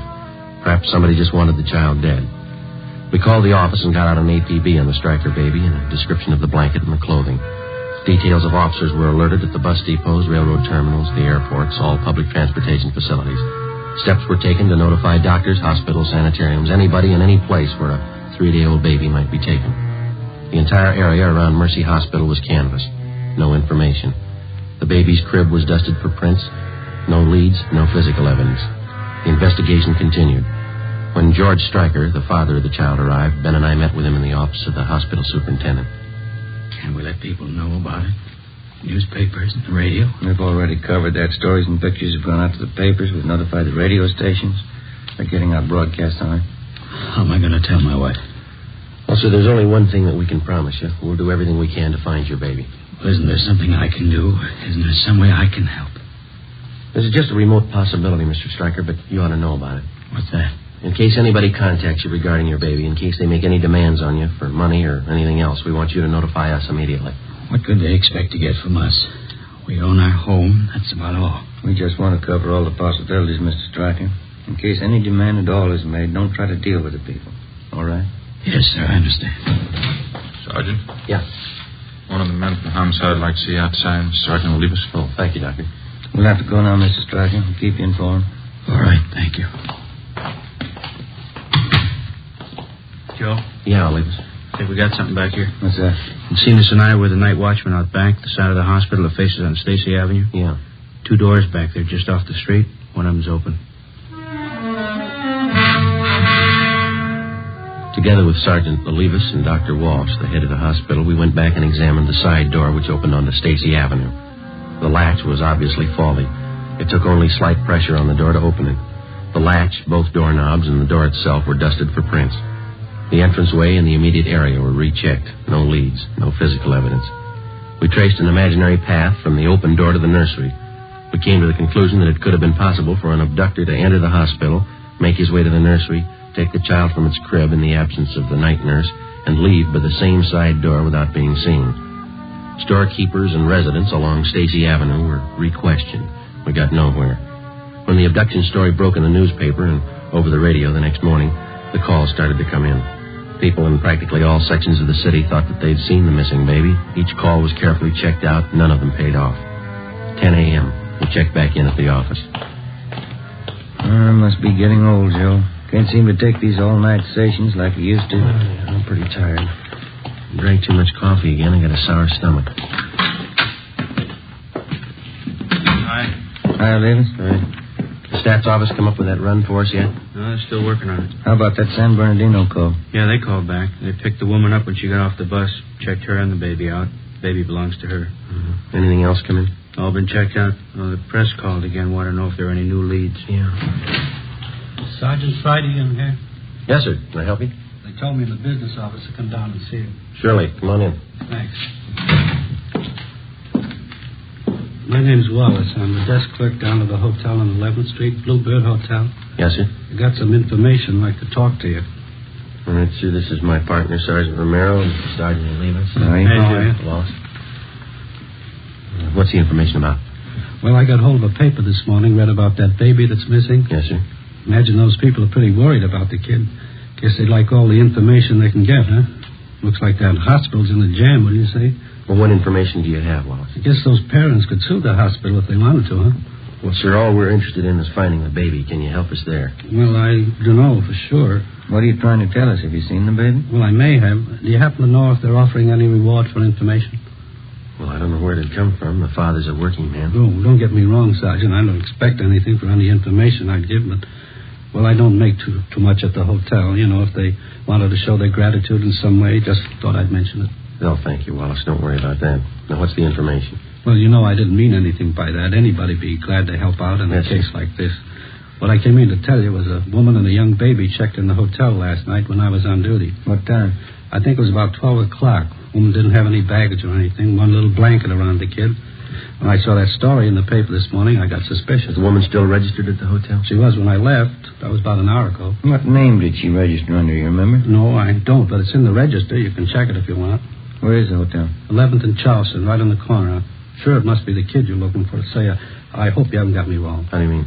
About the reward, you know. I don't expect anything for this. We haven't got you wrong. 35 a.m. It was still raining. Together with the desk clerk, Wallace, we drove to the Bluebird Hotel on 11th Street. We checked the cards at the desk and found that the woman had registered under the name of Mrs. Harold Parks. The clerk on duty told us as far as he knew she was still in the room with the baby. The room's down this way, Sergeant. Okay. This is the 116. Mrs. Parks. Mrs. Parks. You have a passkey with you, Wallace? Here you are. Thank you.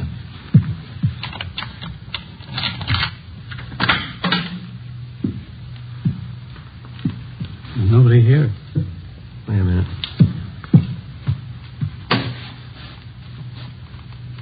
you got? Small blanket. Check the lettering.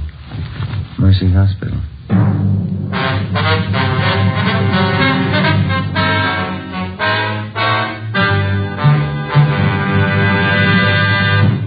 You are listening to Dragnet, authentic stories of your police force in action. Oh, no. Ah, that's different. Yes, what a difference. There's a difference you can hear, there's a difference you can see, but the difference in Fatima is quality. Yes, friends, when you compare long cigarettes, you'll find that in Fatima, the difference is quality. Quality of tobaccos, the finest Turkish and domestic varieties, extra mild and superbly blended to give you a much different, much better flavor and aroma than any other long cigarette. Quality of manufacture. Smooth, plump cigarettes rolled in the finest paper money can buy. Quality even to the appearance of the bright, clean yellow package. Carefully wrapped and sealed to bring you Fatima's rich, fresh, extra mild flavor. Fatimas now cost the same as other long cigarettes, but your first puff will tell you... Ah, that's different. Yes, in Fatima, the difference is quality. Ask your dealer for Fatima, the quality king-size cigarette. Best of all, long cigarettes. Start enjoying Fatima tomorrow.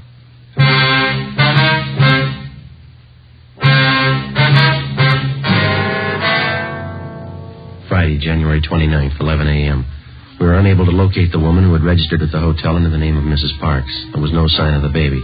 The blanket we found in the room was identified by hospital personnel as the same type used in the nursery. The room was checked for fingerprints and physical evidence. We found nothing. People in adjoining rooms were questioned, but they could give us no information. We got a description of the woman who used the name Mrs. Parks from the desk clerk, and we got out an all-points bulletin on her. Her hotel registration card was checked for handwriting and fingerprints. Captain Steed ordered an immediate canvass of all hotels, apartments, and rooming houses in the central area. The hotel clerks were shown mug shots of possible suspects. They failed to identify any of them. 3 p.m. Friday. The search for the Stryker baby went on. Yeah, checked out all right. Okay, Gil, thanks. Anything? Gil and Zenas checked that Wilshire call. It's another phone. Might have something, fellas. Yeah? Ruiz and I were making the rounds of hotels out along Pico. Stopped at a drugstore for a cup of coffee. Mm-hmm. We talked to druggists while we were there. Had a pretty good story for us. You got a light? Yeah. Here you go. Thanks.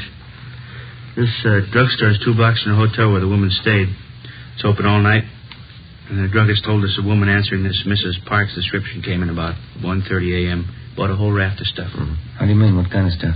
Well, everything for a baby. Bottles, nipples, dextrose, oil powder, you know, all that stuff. Was he sure of the woman's description? He gave it to us before we'd even mentioned what this Mrs. Parks looked like. Right down to the color of her coat.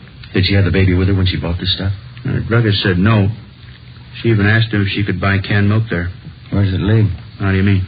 Does he have any idea where the woman came from, where she went? No, but he said if she came back in again, he'd call us right away. He's going to notify the other clerks, too. They'll keep us posted if anything turns up. I got it. Homicide, Friday. My name's Mrs. Lucy. I'm calling about that missing baby in the paper. Am I talking to the right department? Yes, ma'am. Do you have any information on the case? Well, I certainly have. I know where that Stryker baby is right now. Where's that, ma'am? Right next door. The Salazars have him. What makes you so sure? It's perfectly obvious, that's all. It's not their baby. Why do you say that? That baby they have no more looks like Mr. Salazar, Mrs. Salazar, than mine do. How do you mean, Mrs. Lucy? It's very simple. Mr. Salazar is dark, quite dark. Dark hair, dark eyes, dark complexion. His wife's the same way. Yes, ma'am. The baby they have is a blonde.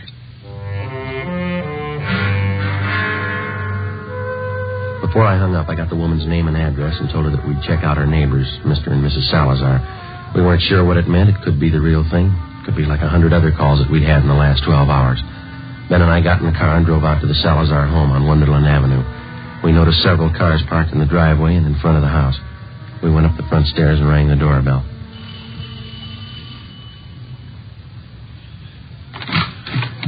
Yes, sir?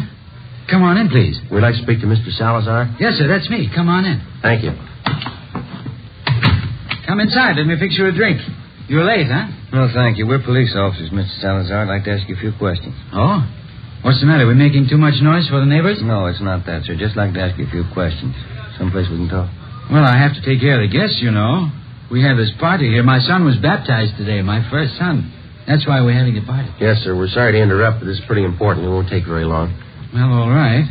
I guess I can get along for a few minutes. Back here in the kitchen. It's probably the quietest place. Fine. Back this way, officer? Right.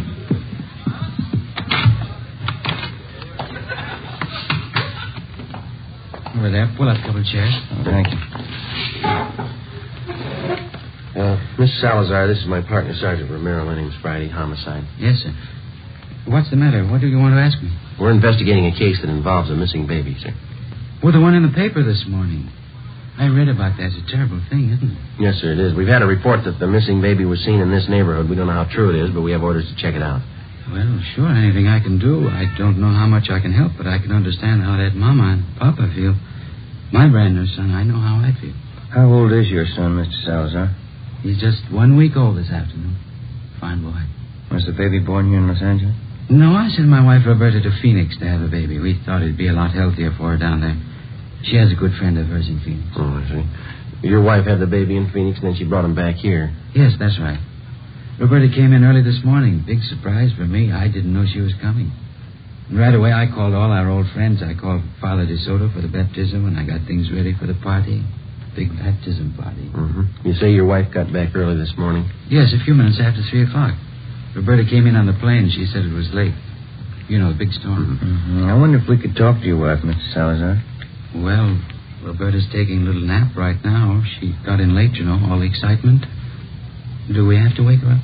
Well, no, sir, not right away. I just wonder if we could see the baby. Well, the baby's sleeping, too. Roberta said not to go in, but... Well, if you're real quiet... Yes, sir, we'll be. Okay, he's right back. Over here.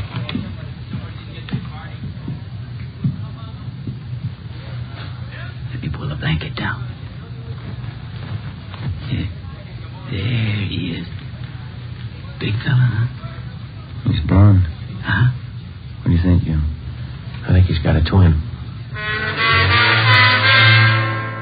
5 p.m. Harlan Stahl from Latent Fingerprints arrived at the Salazar home. The footprint of the missing child taken at the time of birth was compared with the print from the child the Salazars had. The prints were identical. The missing baby had been found. 5:20 p.m. Ben and I talked with Mrs. Salazar in the kitchen of her home. The christening party went on. I don't think I understand what this is all about, officer. What has my baby got to do with all this?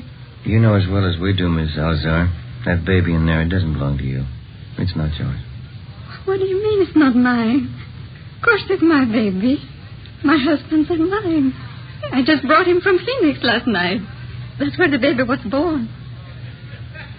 What are you trying to do to me? That baby isn't yours, Mrs. Salazar. Now, you know that. It was taken from the hospital. How about the truth? You don't know what you're saying. You don't know what you're talking about. It's my baby. He was baptized today. Juan Tomas Salazar. It's my baby. This is a pretty serious matter, ma'am. The baby's footprint has been checked out. The child belongs to a Mrs. Stryker. We want to know how you happen to have him. Because he's my baby. That's why I have him. You don't know what a mistake you're making. He's my baby. I brought him from Phoenix last night. You can ask my husband. He'll tell you. A woman checked in at the Bluebird Hotel on 11th Street about midnight last night, Mrs. Salazar. She had a young baby with her. You fit her description. I didn't go to a hotel last night. The plane landed here from Phoenix. I came right home. The hotel clerk remembers you. He can identify you. So can the druggist when you bought the supplies from. I bought nothing. The plane landed. I came home. It's my baby. It's my baby. We found the baby's blanket in the hotel room you rented.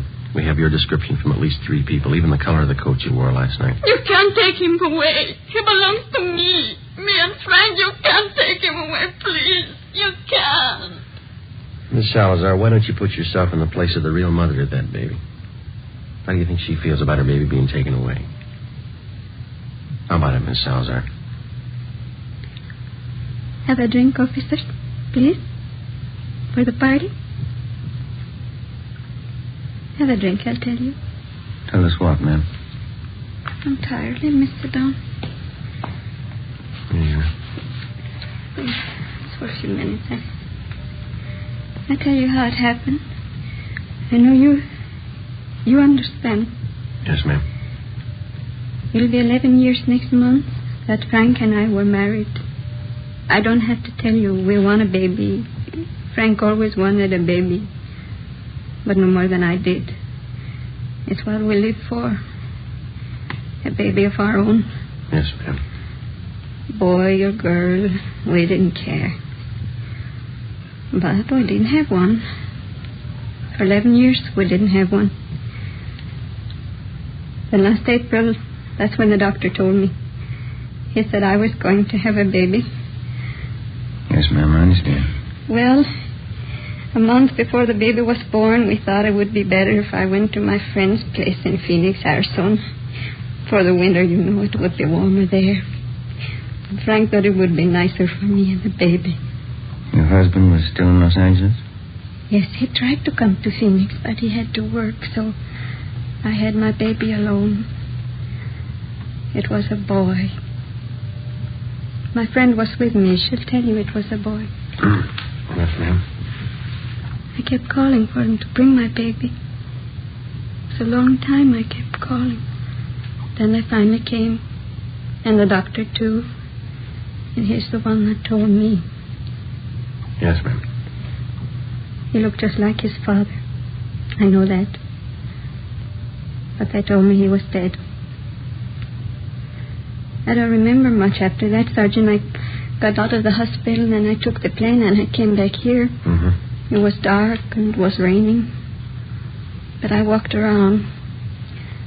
I walked up and down the streets, thinking, what could I tell Frank?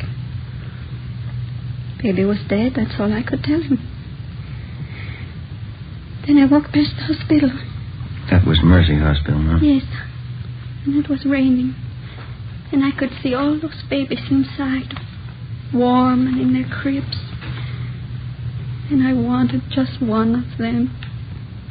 Just one for Frank and me. So I went in the side door and I found the nursery. And when the nurse was gone, I took him and left. My baby. I went to the hotel to keep him out of the rain, and when it cleared a little, I took him home. I took him home to Frank. I took my baby home. That's why you want my baby, isn't it? Because I took him? Because my baby died and I took him? Everything will be all right, Miss Salazar. I think we can straighten it out. Roberta, you talked to the officers? Frank, what do you want me to say? It'll be all right, officers. Won't everything be all right? Yes, sir. I think we can work it out. What could I tell you, Frank? What was there to say to you? It's all right, honey. It's all right. I'll go out and tell the people now. And what can you say? What can you tell them? Party's over. It's just a mistake.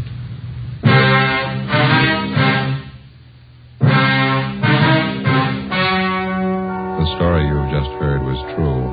Only the names were changed to protect the innocent. In a moment, the results of the trial. Now, here is our star, Jack Webb. Thank you. Last week, I asked you to write me if your cigarette dealer was out of Fatima's. Well, you did, and we've done something about it. Now, if any more of you find a dealer fresh out of Fatima's, send me his name and address. We'll take care of that, too. Write me, Jack Webb, Post Office Box 951, Hollywood 28. And, Mr. Dealer, don't wait another day. Step up your Fatima order for Thanksgiving and the coming holidays. Get in on the increasing demand for Fatima, the quality long cigarette.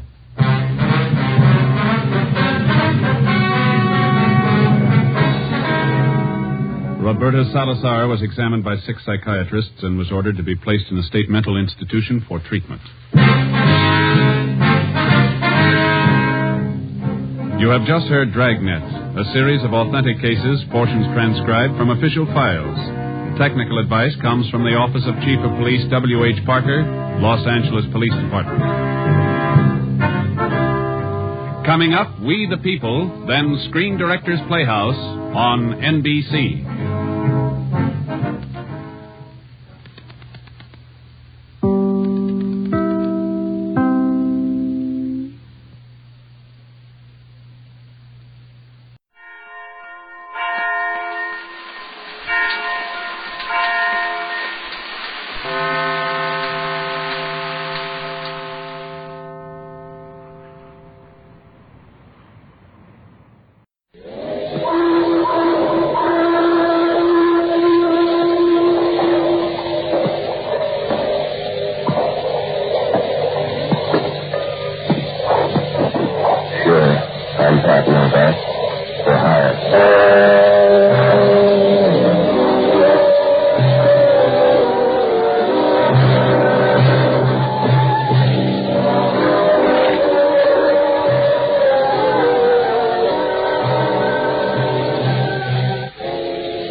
for hire. Or you can set it to music or put it up in neon. But down here on the waterfront in San Francisco, you're too busy staying alive to worry about the next guy unless he's pointing a gun. Most of the time, you've got as much chance as a fly-papered fly on a chrono flight. But it works out. Oh, I rent boats and do anything else to keep my stomach and my conscience running even. It's like juggling hot marbles on a high wire. But it's a living. You haven't any more kick coming than a swimmer diving into an empty pool. I found that out last Tuesday night. I was sitting in my office after dinner, watching the fog stream through the gate and wrap up the bay for the night. Up on Russian Hill, the lights were just going on in the $1,000 a month apartment, and right away you got a picture of warm rooms and cold martinis. And if I was feeling sorry for myself, so I started to page through an old address book full of bad debts and tired memories. I was getting over to the page, and the regrets were piling up around my knees when the phone rang. Novak talking. This is Father Lee, Patsy. Are you busy? Yeah, Father. Carrying up old phone numbers. Are you reforming or angry? Neither one, Father. They just wore out. You sound sad, Patsy. Expect them to last forever? Nothing's that good. What's on your mind? I want to ask you a favor. Make it a small one, Father. I'm all out of big ones. It's a small one, Patsy, for you. Yeah, another customer told me the same thing, Father. His brother was on the way to the chair. He wanted me to smuggle in some rubber underwear. I'm asking, Patsy, not saying. Okay, Father. What do you need? Can you see me in about an hour, right after the evening rosary? When's it over? Oh, about 8:30. But don't be afraid of coming early. No, I'll take a rain check on that, Father. That's what Noah's friends used to say. I'll see you at 8:30.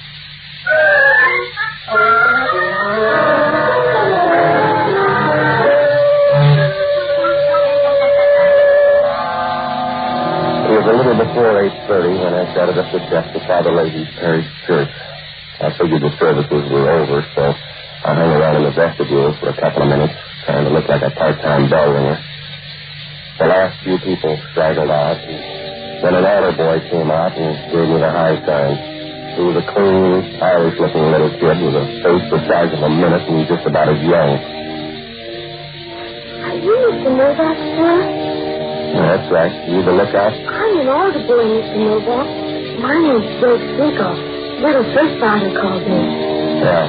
Now, where's Father Regan now, Jake? Back in the sacristy, Mr. Novak. So I could wait inside here.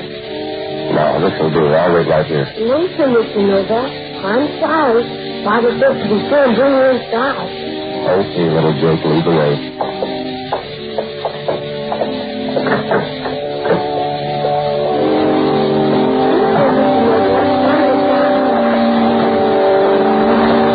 I was too busy trying to act like I knew my way around to pay much attention to a fat, chunky little guy when he stood up in the back pew a couple of aisles over. Little Jake seemed to take trouble in the air. Mr. Novak, sir. What you doing? All right, women, they just stay out there on a second. Jake, get down. Mr. Novak, look out, look out!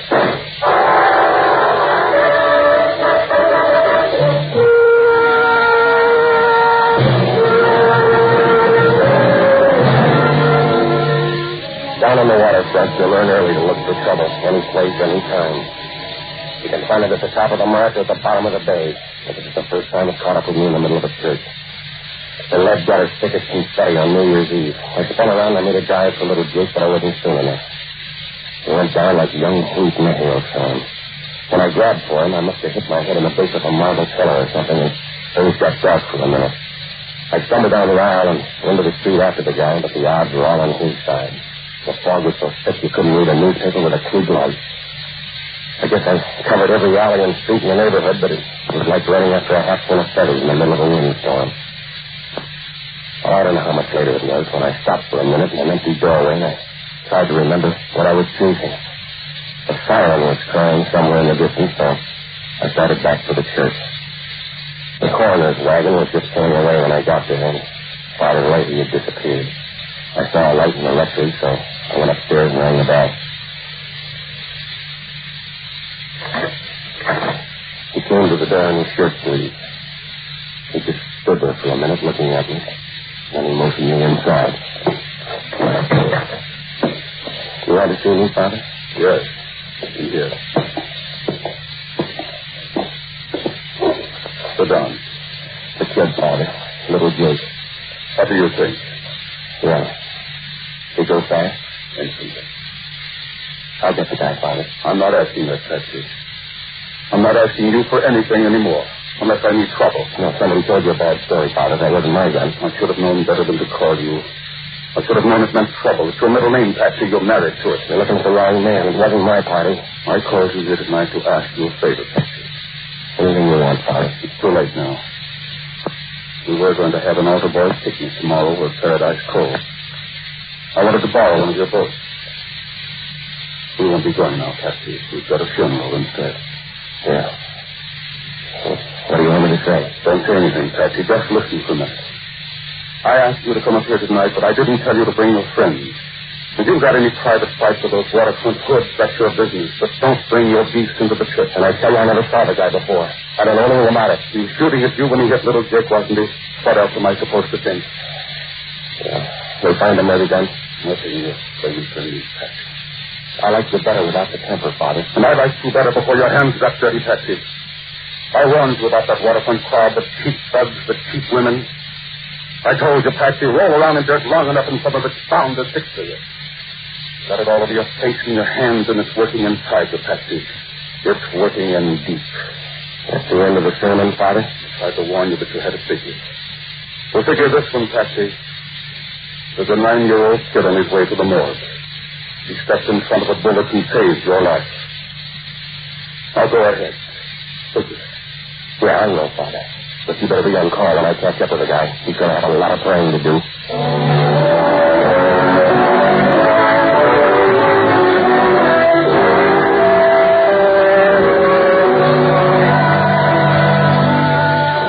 When I left Father Leahy, I checked in at the church for one more look around. A couple of red-faced Irish cops in uniform were wandering around the vestibule trying to look at home and chewing gum like mad to kill the beer on their desk.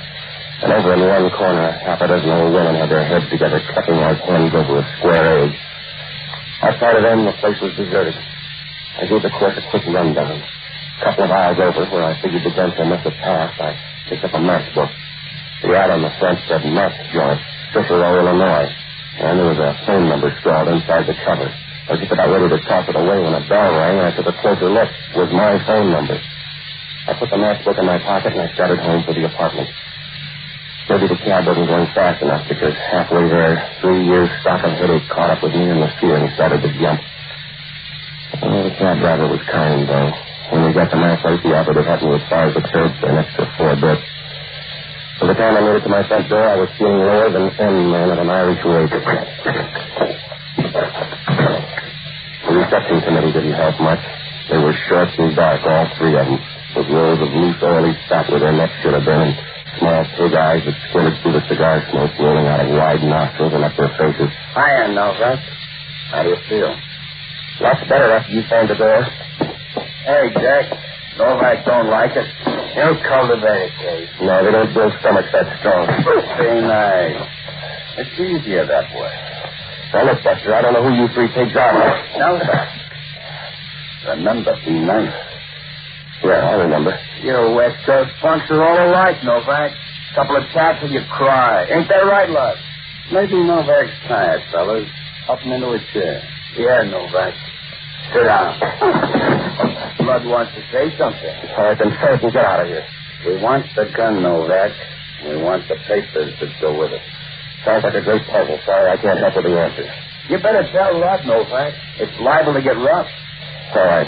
My gun's over there on the desk and the papers on the wall. Be nice, Novak. Just once more, Novak. Where's the gun and where's the papers? Look, I'll spell it for you. I don't know what you're talking about. All right.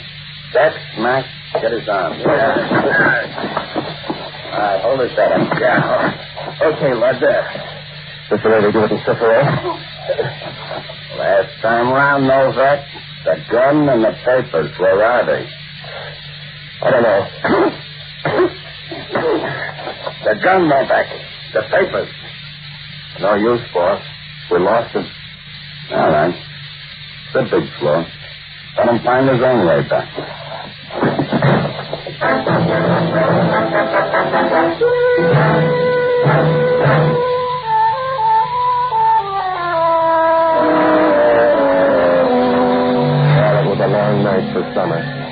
woke up, the sun was bleeding through a rip in the blinds, and there was a funny smell in the room.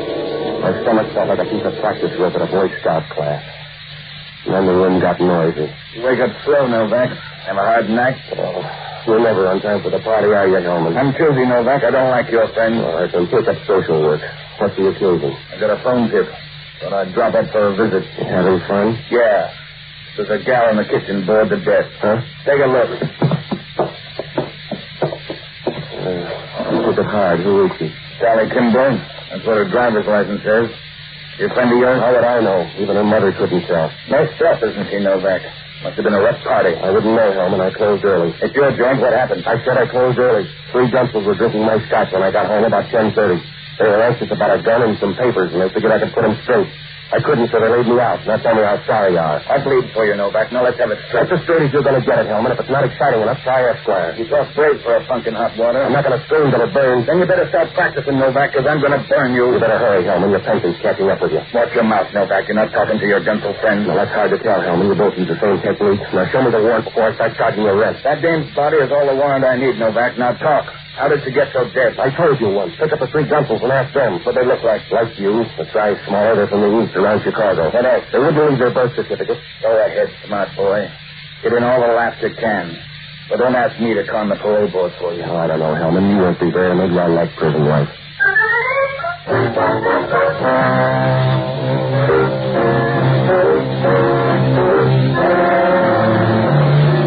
When you're knee-deep in the rain and your boots spring a leak, you might as well throw them away and take your chances barefoot. Hellman and his boys left with the body, and I grabbed a handful of aspirin and a cold shower. Then I started out to look for the only honest guy I know. An ex-doctor and a boozer by the name of Jocko Madigan. A pretty smart man until he found out you can poison your worries at $4 a fifth. I finally found him sitting in the middle of a bourbon fog in a little Spanish joint somewhere on the edge of the Excelsior district. He was down at the end of the bar trying his best to make time with a plaster bust of Queen Isabella. Pepsi, you're just in time for a short one. Bartender, hand me that base. Come on, Jocko, sober up. I gotta talk to you. Pepsi. Here's to your own peculiar brand of happiness. Jocko, will you cut it out? Pepsi, I don't mean to be rude or ungentlemanly, but I don't think I altogether approve of the clientele in this place. Yeah.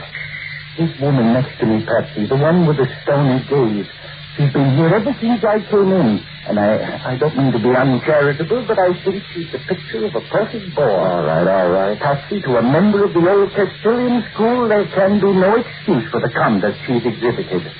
Why, do you know, I was even good enough to buy her 3 rounds of Portuguese brandy, imported, mind you. But what do I get for my pains? Not even a civil thank you. All right, Jocko. I've been sitting here in the most gentlemanly way, sipping this delicate nectar in great mouthfuls and trying to keep the party going. But does she help? No. I've talked to her about politics, medicine, literature, Keats, Byron, Shelley, Nick Kenny. I even talked about the weather. Jocko, she's a statue. She's a simple oversight, Patsy. Might happen to anyone. Listen a minute, will you? I'm in trouble. You're always in trouble, Patsy, and that's the way you'll stay till you find some kind of moral rudder. You've got to find direction instead of trying to be so righteous in an evil sort of way. Get in tune with our decaying civilization. Like me, Patsy. Why tempt the fate? It's much more practical to buy off your destiny with a good fifth of Irish whiskey. You after Jocko? Yes. What kind of trouble this time? 3 gunsels from the east. They're shooting up the town, and I'm running front for their murder rap. Patsy, why not plead guilty? The rest might do you good. Somebody shot a 9-year-old kid, an older boy. Oh. Where did that happen? Inside a lady's church. The guns were sitting in for somebody else and started shooting. Problem's getting bigger, Patsy. What am I supposed to do? I want you to check on a guy by the name of Mike Quinlan. Also a girl, Sally Kimball. Tagged by the Examiner and the Chronicle morgues and laid around the horse parlors out on Eddy Street, will you? Find out everything you can. Well, all right, Patsy, but you've broken up a beautiful party. You've disillusioned me about Queen Isabella here, and I've suddenly grown dreadfully thirsty again. Let's have 4 or 5 for the road, shall we? Later, Jocko, we haven't got time. Well, only if you say so, Patsy. But every time I leave the hallowed confines of a barroom, I'm a poor pilgrim caught up in the vices of the crass everyday world. a tattered orphan leaning disconsolately against the bitter winds of chance, tossed and buffeted about endlessly by the cruel storms of fortune. By the way, I'll need car fare. All right, here, $50. Pepsi, refreshment. Later, now get going, will you, Jocko? Where can I find you? I'm going to check by my office, and I'm going to see by the lady. Well, as soon as he mentions taking the pledge, that's your cue to leave. Good night, lover.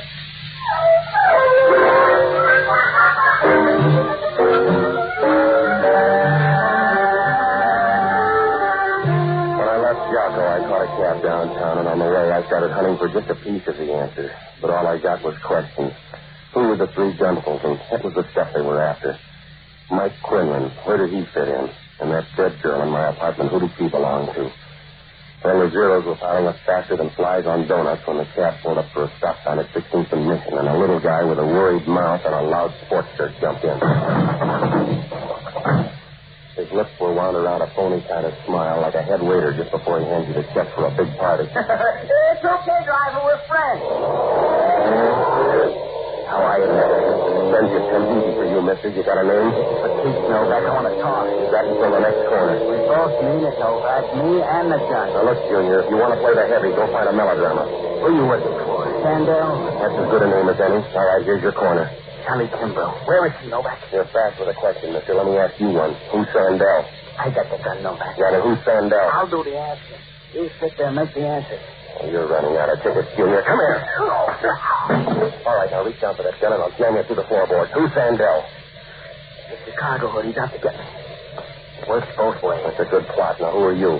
Mike Quinlan. All right, now what about Charlie Kimbrough? They mopped her up off my kitchen floor this morning. Somebody's going to get Sandell. Maybe we're on the same train. What's he look like? Fat men all look alike. All right, you can leave any time now. Sure, Novak. Fare's getting high. See you later.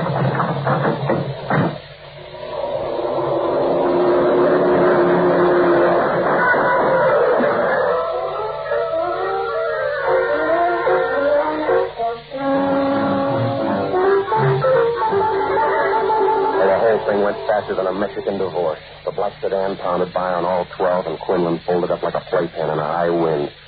We tried to follow the car, but it would have been easier to win the Kentucky Derby on a pogo stick. So I went back to the corner where Quinlan was still hugging the cement.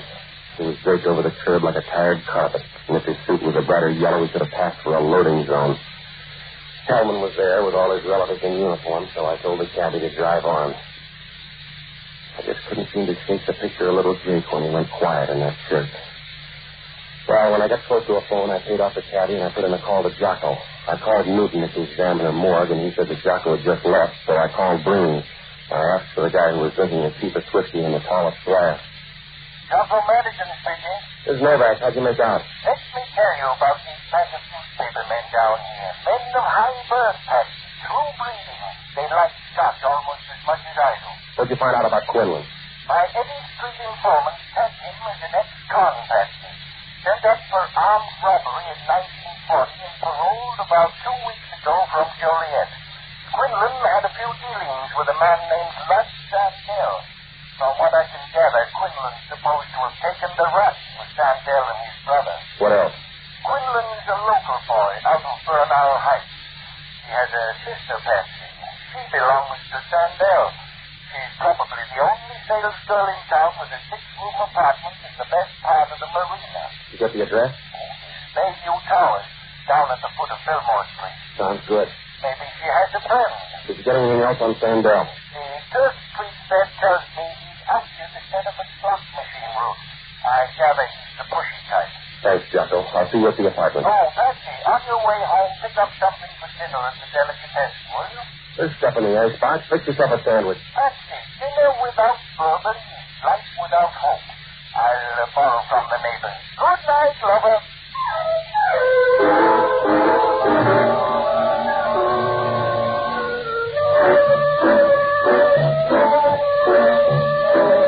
When I hung up, I caught a D car out on Van Ness Avenue, and I headed down into the marina. The answer box was still stocked with questions, and little Jake Stiller held a 4-lap lead, but at least the field was getting thin. I figured it was 1 out of 3. Sandell or either one of his rentals, but which one? But when I got down to the foot of Fillmore Street, the fog was thicker than ankles at a fat lady's convention, and the foghorns out beyond Yacht Harbor started on overtime. The Bayview Towers was one of those swanky, new-looking places that gets old in a hurry. It saw lots of brass and brunettes during the war, but now the only uniform left belonged to the doorman. I found Quinlan's sister in the penthouse apartment. And when she opened the door, it felt like Clyde Beatty with a broken chair. Her laundry pajamas reminded you of a good butler. They came in and went out at the right places and then stayed close to the job. I felt like the foot boy after somebody blew out his candle. Oh, talent on the roof. Want to come on? Yeah, it's free time. My name's Novak. I got some news for you. I'm Bobby Quinlan. Don't go so fast. I'm looking for answers, lady. If you want a companion, advertise. Your brother's dead. Sandell shot him. My, such a big imagination, Mr. Novak. I don't give a lot. Here. Look, I got fruit in my pocket, baby. You want the rest of this couch now? That's been Novak. It's going to get worse with your brother gone. Take a look at the paper. Yes. Yeah, you've been practicing. Look at Annie's taxi. I can feel your heart pounding. Yeah, now let's quiet down and talk murder, shall we? You're hurting. You're hurting me. Where's Sandell? Please, Patsy. Where's Sandell? Where is he? In my arm, you'll break it. Tear it off and throw it away. Now, where's Sandell? I don't know. I swear I don't. He killed your brother. He shot him down on the street. Oh, he's dead, Novak. All right, if you won't believe me, take a look at this chronicle. Right there on the front page. You're lying, Novak. Look at it. No. Sandell's gone. Promise he wouldn't touch Mike. Why complain? Think how Mike feels. Now, where's Sandell? He's down at the hotel. The Durban Arms on Eddie Street. He lied to me, Novak. I told his place, but he lied to me. Yeah, you're a mistake, baby. I'll see you later. Don't worry, Novak. Party's just Beth, why'd you do it? You lied. You and Sandell, you promised me. And you killed him. Somebody had to go. Like that altar boy, huh? Got it once, Novak. It's tough for the second time. There's no second time yet. All right, sweetheart. Now take him back. Yeah. You finished even, baby. Promise me. I've been lying. You and Sandell. It's my bride.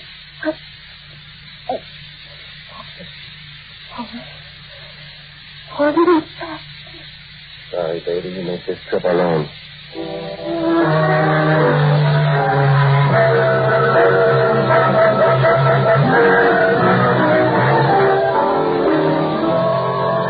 There wasn't anything I could do for them, so I took a cab down to the Durban Arms on Eddy Street, but Sandell had checked out an hour before. The clerk told me his baggage was still around, though, so I figured that could only mean one thing. I put in a call for Hellman, and then I grabbed the cab and headed for Father Lazy's. By the time I got up on the hill, a fog had taken a lease on most of the town.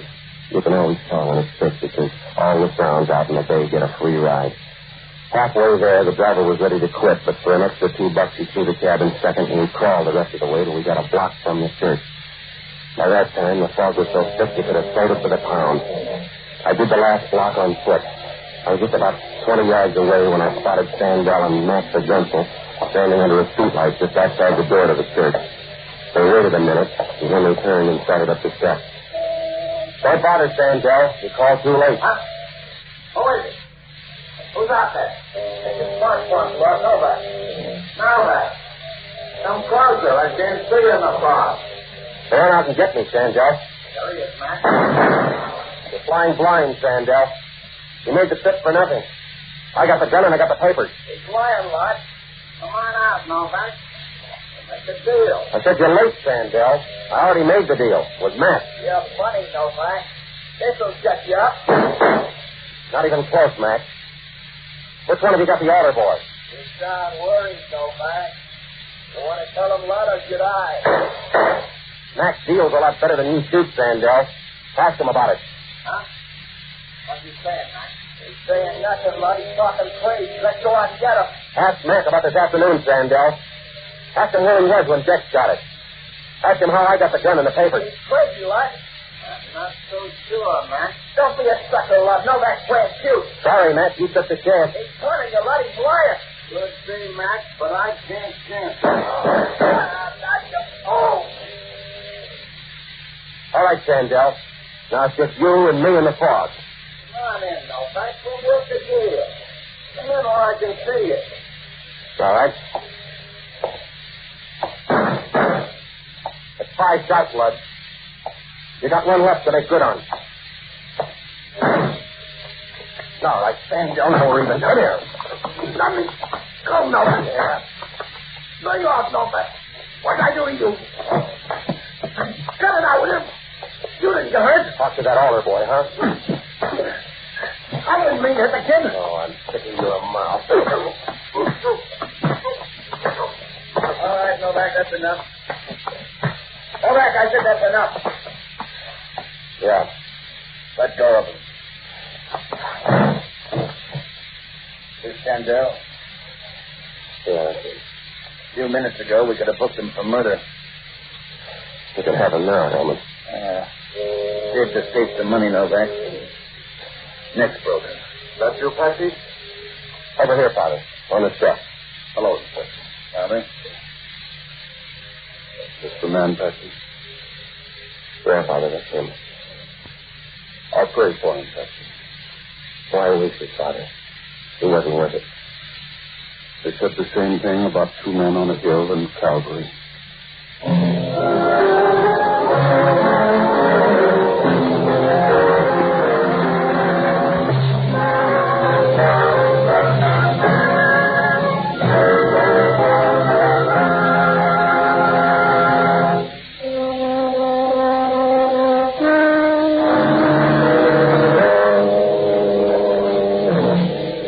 Lifted the next morning, things got lots clearer for everybody. The story was the keeper at the time, but then so were the characters. After Mike Quinlan joined up with Sandell and his boys back in 1940, they pulled a bank job in Chicago. And instead of cutting in Mike on the case, Sandell framed him to hit the rap for the 3 of them. Then Sandell came west to operate and lined up Quinlan's sister for his girlfriend. By the time Quinlan was paroled, he was fast on Sandell's game, and he had lots to beef about. He lined up enough good evidence to put Sandell and his 2 boys away for life, and then he threatened to spill it if Sandell didn't cut him in for his share of the job and stay right at his sister. Sandell wasn't generous and he wasn't genteel, so he played along with his friend's chief and his gun in his pocket. When the time came to swap money for evidence, Quinlan took the church for a trading ground, and that's where he'd hidden the box of the evidence. That's where we finally found it. The deal was all set to go when something scared Quinlan off, and Sandell came in, mistaking for Quinlan, his quick little Jake. Sandell's boys tried to get at Quinlan through his girl, Sally Kimbrough, and when she wouldn't spill, they killed her and planted the body in my apartment to take care of the opposition. Snap and...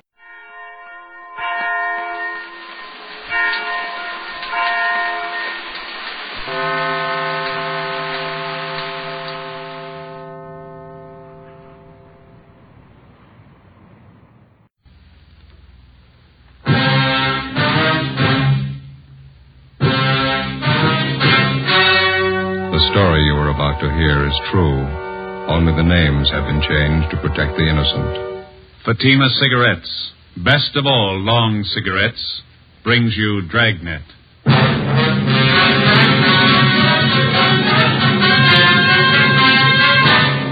You're a detective sergeant. You're assigned a homicide detail. A man and his wife are found dead in a rooming house.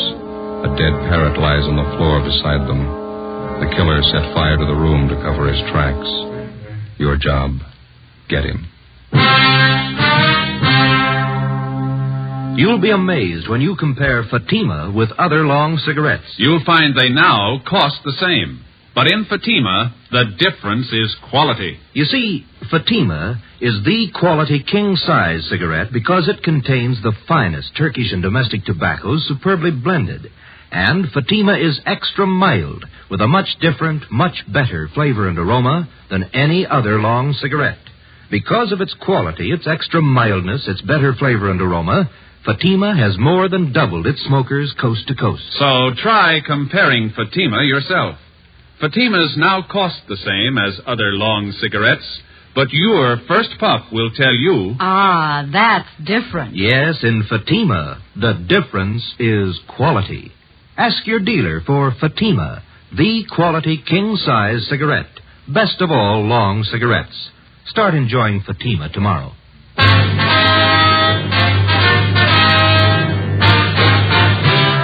Dragnet, the the documented drama of an actual crime. For the next 30 minutes, in cooperation with the Los Angeles Police Department, you will travel step by step on the side of the law through an actual case transcribed from official police files. From beginning to end, from crime to punishment, Dragnet is the story of your police force in action. It was Wednesday, April 2nd. It was windy in Los Angeles. We were working the early morning watch on a homicide. My partner's Ben Romero. The boss is Thad Brown, chief of detectives. My name's Friday. I was on the way back from communications, and it was 5:25 a.m. when I got to room 42. Homicide.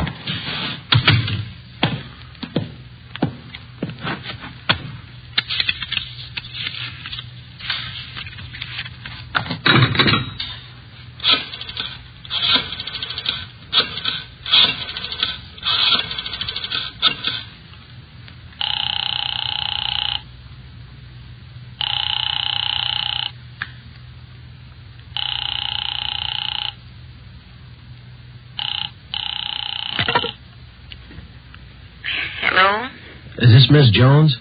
Yes, who is it? This is Joe Friday. I'm sorry to bother you, Miss Jones. Is Lee there? Oh, yes, Joe. Just a minute. I'll wake him. Lee, honey. Lee, it's Joe Friday. He wants to talk to you.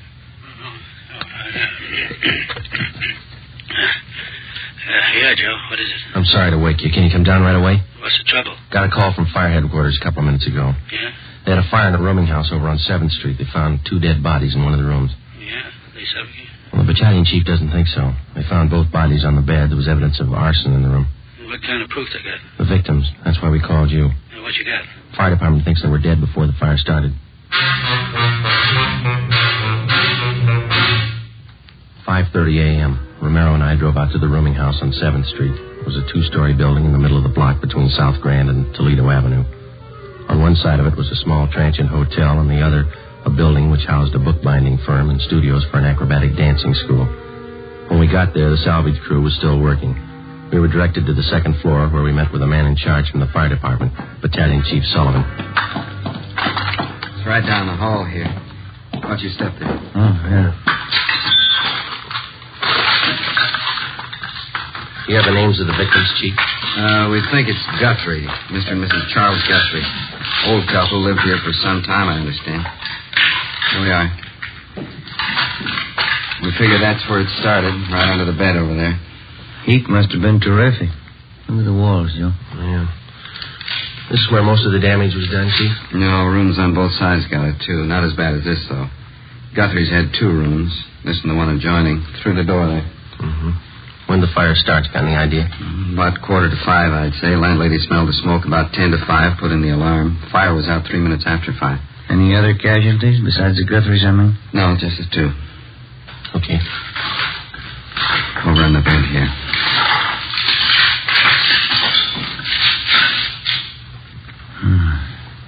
Yeah. Well, the worst I've seen. Yeah, it's pretty bad. Ben, you can see from the position of the 2 bodies, doesn't look to me like they suffocated. Mm-mm. No evidence that they tried to get out of the room. Both relaxed. Looks like somebody did them in, then tried to cover with arson, huh? Oh, Chief. Yeah? On the floor there. Oh, yeah, a parrot. Somebody wrung its neck, looks like to me, and then threw it there on the floor. There's the empty cage there in the corner and doors open. Chief? Yeah, Wyatt? Schubert's still talking to the landlady? He hasn't come back. Clyde'd like you to meet Friday and Rebello. No. Sorry, Friday and Romero, homicide detail. This is Clyde Wyatt from the arson squad. Hi. How are you? You want to show him that setup, Clyde? How it was touched off? I'm glad to. You can take a look under the bed there. Tells most of the story. You see directly underneath there? Let me see. Mm-hmm. What is that, Wyatt? Pretty charred. Rags and papers. Had a good soaking in kerosene before they were touched off. Strung out all under the bed here. Yeah. Couldn't miss, huh? Thorough guy, whoever set it up. Most of the carpeting in the room was doused with kerosene, too. This much you can count on. The man who touched it off knew something about timing devices. Want to show him that rig, Clyde? Right here. Yeah? Ordinary electric heater. This automatic timer was connected to it, then plugged in. Heater was placed under the bed right next to the rags and papers. Timer was set probably for about 4:45 a.m. Mm-hmm. Timer let go on schedule. Heater warmed up. Rags and papers caught fire, then the mattress. You can see the rest for yourself. That timer pretty intricate, Webb? The man who put it together was no amateur, as the chief said. Must have known something about clockwork. Hi, see you a minute. Yeah, Mac. Excuse me, I'll be back in a minute. Do that. Thanks very much. You find anything else that might tie in, Chief? Not in this room, no. Dead parrot there. Door of the cage open. Probably a pet. Might have been out of the cage at the time of the fire. Is it possible the parrot could have suffocated, Chief? Not from what I can see, no. As I say, it looks to me like somebody wrung the bird's neck. A few green feathers on the floor there. Mm-hmm. That's the adjoining room in there. Okay.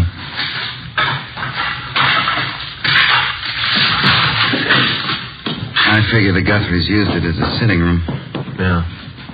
You can see the fire didn't wipe out everything in here. Mm-hmm. Hey, Joe, come here a minute. Right. This carpet here with a door. Dark stains. Let me see. What do you think? Could be blood. Heavy stains, sure enough of them. Yeah. Looks like more of them by that desk there, and some on the wall, too. Desk drawer's open here. Yeah, I see that. That's about it. You know as much as we do so far. Yeah. We know how the fire was touched off. We're satisfied it didn't kill those two people in there. The boys from Arson Squad talking to the other roomers in the building? Right now, you can check with them. Okay. Well, thank you very much, Chief. I certainly appreciate it. Not at all. The usual breaks, isn't it? How's that? This is Fire Prevention Week.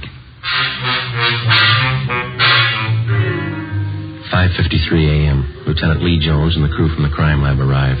Davis, the photographer, Dean Bergman from Leighton Prince. Pictures were taken of both rooms, which made up Mr. and Mrs. Guthrie's living quarters. Photographs of the bodies were taken. Bergman processed for fingerprints. While Lee Jones continued his investigation, Ben and I went down the hall to the landlady's apartment, where we met with Ray Schubert, one of the men from the arson squad. These men are from Homicide Division. Sergeant Friday, Sergeant Romero, Mrs. Stedman, that right? Yes, Clara Stedman. How do you do? Yeah. I manage the house here. Would either of you care for a cup of tea? No, thank you. I wouldn't care for it. When did you last see Mr. and Mrs. Guthrie, ma'am? Well, now, let me see. Miss Guthrie, I saw her just before dinner last night, a little before 6. I went in to borrow an egg and a cup of flour. She was all right then. Was there anyone with her? No, she was alone. What about Mr. Guthrie? When did you last see him? About 7:30. I looked out my window and I saw him closing up the parking lot. Did the Guthries have any visitors at all yesterday? Do you remember that? Oh, just one I know of. Jack Marshman. He's working for Mr. Guthrie about a year now. When did Marshman visit the Guthries, do you know? Around 4 yesterday afternoon. Yes, I was there too. Mrs. Guthrie and Jack and I had a cup of tea together. Then Jack left to go back to work, and then I left. You didn't notice anyone else in or near the Guthries' rooms after that? No. I had my dinner and listened to a radio play, and then I went off to bed. Well, I know you're upset, Mrs. Stedman, but can you think of anybody who might have wanted to do away with the Guthries? Anybody who had a reason to do them harm? Oh, as far as I know, Sergeant, they didn't have an enemy in the world. I guess I was wrong. It's a terrible, terrible thing. Yes, ma'am. We'll leave our card here with you. All right. If you want to contact us, don't hesitate to call anytime. All right, thank you. Thank you, Miss Stedman. Goodbye, ma'am. Goodbye.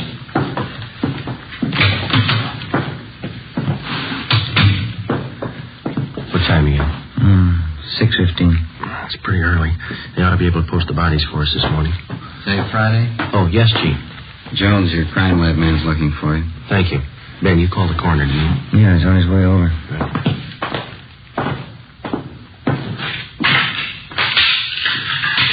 Lee? Hi. I'm looking for you. Got a few things. Yeah, what's that? This hammer. Found it over in the corner under some of the rubble. Yeah. These stains on the metal handle here, on the head, gave it the benzodine test. It's blood. You figure it's a murder weapon? I'll know more when I get the coroner's report. Bergman lifted a lot of nice prints. A lot of them all over everything. Yeah. On the handle of this hammer, on that timing contraption over there, the one that touched off the fire, even left some in the next room on that metal box in the drawer of the desk. How do they look?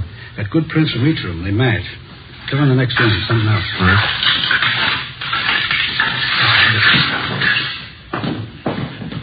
Yeah? Those Those stains on the carpet by the door, the stains on the carpet by the desk, those on the wall, blood stains, all of them. Mm-hmm. And you can see here, trailer stains, all leading through the door into the murder room. You figure they were murdered in here, and then the killer took the bodies in the next room and put them on that bed. Then he set fire to cover up. That's my guess. How about the prints on the box in that desk, Lee? Might have been money in the box. Possible burglary? That's an angle. I'll take scrapings from these stains on a biological precipitant when I get back to the lab. I'll let you know how it comes out. Better start finishing up here. Right, Lee. Thanks very much. Well, looks like we're in fair shape. A hammer, a couple of fingerprints. Righty. Romero? Yeah, Schubert? That fellow that worked for Mr. Guthrie in the parking lot, Jack Marshman, just got here. Did you talk to him? Wyatt and I have him in one of the empty rooms down the hall. Thanks. Which way? Down here.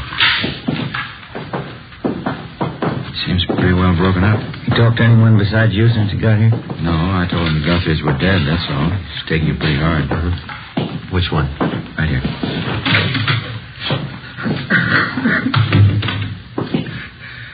As friends I had, Charlie and Marta.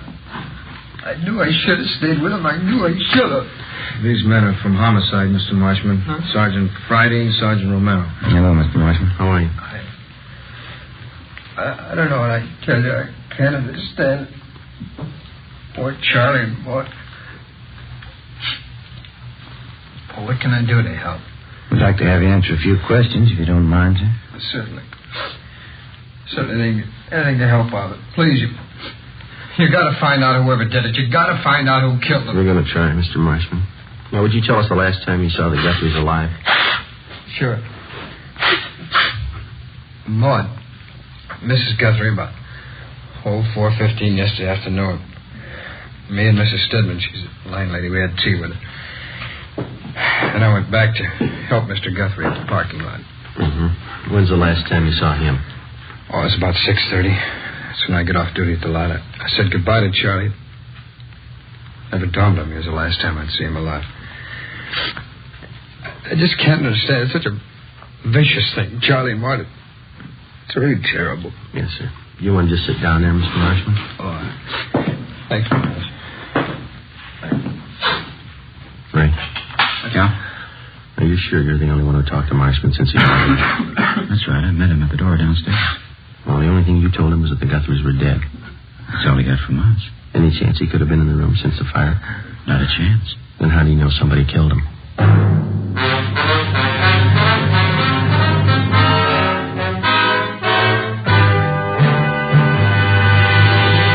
You are listening to Dragnet, authentic stories of your police force in action.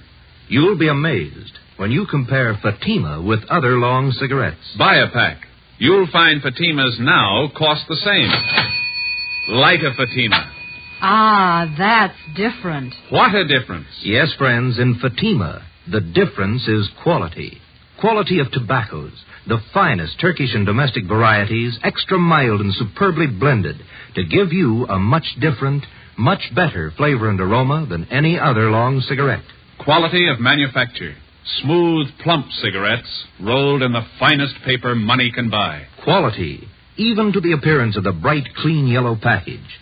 Carefully wrapped and sealed to bring you Fatima's rich, fresh, extra mild flavor. Try comparing Fatima yourself. Fatimas now cost the same as other long cigarettes, but your first puff will tell you... Ah, that's different. Yes, in Fatima, the difference is quality. Ask your dealer for Fatima, the quality king-size cigarette. Best of all long cigarettes. Start enjoying Fatima tomorrow.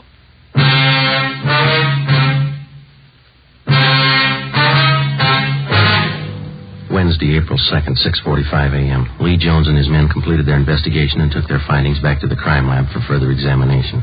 The deputy coroner arrived and removed the bodies of Mr. and Mrs. Guthrie to the county morgue. Together with Clyde Wyatt and Ray Schubert of the arson squad, Ben and I continued questioning the Guthrie's friend and employee, Jack Marshman. His answers got more confused, and he kept contradicting himself. In some ways, he seemed childlike. In others, a good deal more complex. We strung along. In order to keep up the pretense that he was not a suspect, we asked him to come along with us while we checked his living quarters, a 2-room basement apartment near Olympic and South Flower. We explained it as a routine check. Marshman was calm and self-assured. Well, Here it is, officers. You can see for yourself. Yeah, Nice, comfortable place. I like it. I've been here for about 3 years. Well, this room's where I do my living. Pull-down bed. It's a little gas plate. Oh, that's handy. Compact. I see. What do you use this next room for here, Jack? Oh, it's my shop. I like to put around. You care to see it? Yeah, okay.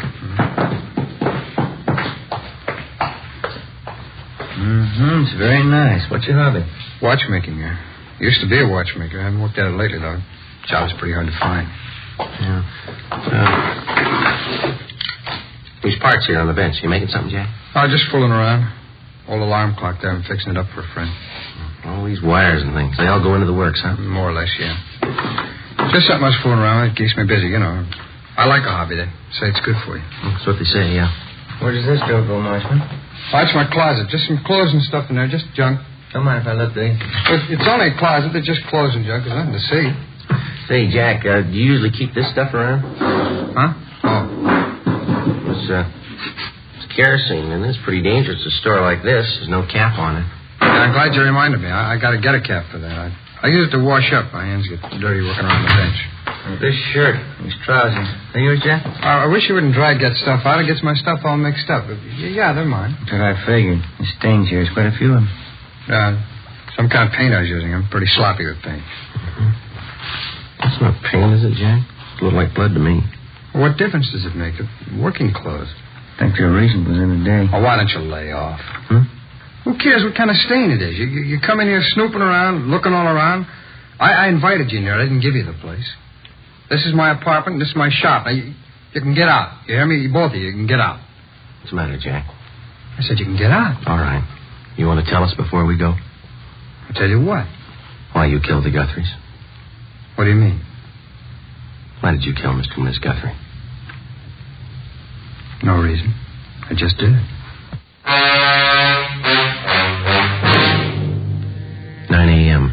We put the stained clothing and the materials from the workbench in the car. Together with the suspect, we headed back for the office. On the way, Marshman was quiet. He asked for some breakfast.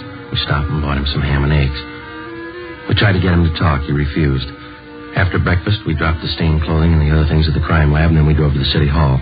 We parked the car in front of the Spring Street entrance and started up the stairs. Hey, wait a minute. What's wrong? I've been thinking. Yeah? It's all a mistake. What is? I didn't know what I was talking about. I didn't kill him. 9:47 a.m. Ben and I took the suspect into the interrogation room. We checked him through R&I. He had a record of 2 petty thefts the year before. We went back to the interrogation room and got on the phone. We called latent fingerprints. We made them, Joe. The prints on the hammer, the timing device, and the metal box on the desk. They all belong to Marshman. 10:03 a.m. I called the county morgue. Bodies identified as Mr. and Mrs. Charles Guthrie. Cause of death, Mrs. Guthrie. Multiple depressed fractures of the skull. Subarachnoid hemorrhage. Blunt instrument. Cause of death, Mr. Guthrie. About the same. Compressions of the brain in the occipital area around the brainstem. 10:25 a.m. I put in a call to Lee Jones at the crime lab. The materials from the workbench are the same that went into that automatic timer, Joe. Pieced together the cut ends of some of the wires. They match. How about the stains on his clothes? Human blood. 10:45 a.m. We laid it out for the suspect, step by step. Let me rest a while. I'll feel better. Let me think. We stayed with him. We waited. 11:20 a.m. The suspect opened his eyes. Sergeant? Yeah? I want to talk about it. 11:25 a.m. Schubert and Wyatt from the arson squad joined us. We called in one of the stenographers to take Marshman's statement, Eleanor Eastlack. She automatically took down the time, the place, and those present. Jack, this is Miss Eastlack. She's going to record your statement so there'll be no misunderstanding as to what you say at this time. How do you do, man? Joe, you want to handle the question? All right. Jack, we've got a few preliminaries here for you. Okay. John Everett Marshman, is that your true name? Yeah. Where do you live? 122.5 Morgan Place, Apartment B. What's your age? 37. Occupation? Watchmaker, when I'm working. Well, Jack, you've indicated to us in a previous conversation that you're willing to make a statement setting forth the true facts surrounding the deaths of Mr. and Miss Charles Guthrie. That's right, I'll tell you. Were you in their home Tuesday, April 1st? That's yesterday. Yeah, that's right, I was. What time did you get there? First time? About 5 minutes to 4 in the afternoon. Mrs. Guthrie was there, and so was the landlady, Mrs. Stedman. We had some tea. Was anybody else present while you were there? No, I It's just the three of us. How long did you stay there? I left about 4:15, I guess. Guess I was there about 20 minutes. Where'd you go when you left? Well, back to the parking lot as usual. Charlie Guthrie left and went home to dinner. He got back about 6:15. I left at 6:30 quitting time. Where'd you go after you left the parking lot? Around the block and then back to the Guthrie's place. Why'd you go back there? To get money. Charlie never paid me enough. Picked me up and expected me to work for nothing. All right. Now, in your own words, will you tell us just what happened starting when you entered the Guthrie's apartment the second time? Mrs. Guthrie opened the door and I went in. She gave me a cup of tea and I told her I wanted some money. She wouldn't give me any. I don't know why, but I was mad. I was sick and tired of both of them. They never gave me enough money. Eleanor? I'm eating it, Sergeant. All right, go ahead, please. Mrs. Guthrie went in the next room, and I went over to the desk and got the money from the box that they keep it in. I don't know how much. I grabbed all of it, and that parrot started squawking. Mrs. Guthrie came running in. She saw me with the money, and she says, "Jack." I picked up something and hit her. It was the hammer. And I kept hitting her. Can you remember how many times you hit her, Marshman? Oh, I don't know. She fell down. Parrot was still squawking, jumping around the cage. I went over and opened the door of the cage and pulled the parrot out. It stopped moving finally. I went in the bedroom and threw it on the floor, and then I dragged Mrs. Guthrie in the bedroom and put her on the bed, and I left. Where'd you go? No, I don't know. I walked around. Tried to think of something. It was cold. I got a bottle of wine, I drank it, and then I got to thinking about what Charlie'd do when he got home. I knew he'd be sure I did it. He always blamed me for everything. So I finally went back to the Guthrie's place and found the hammer that I used on her. What'd you intend doing with the hammer? Killed Charlie. If she had it coming, so did he. You can't blame me if they forced me into it. Anybody would have done the same. What'd you do after you found the hammer again? I picked it up and waited for Charlie to come home. I remember that. Wine made me feel pretty good. I stood there in the dark holding the hammer.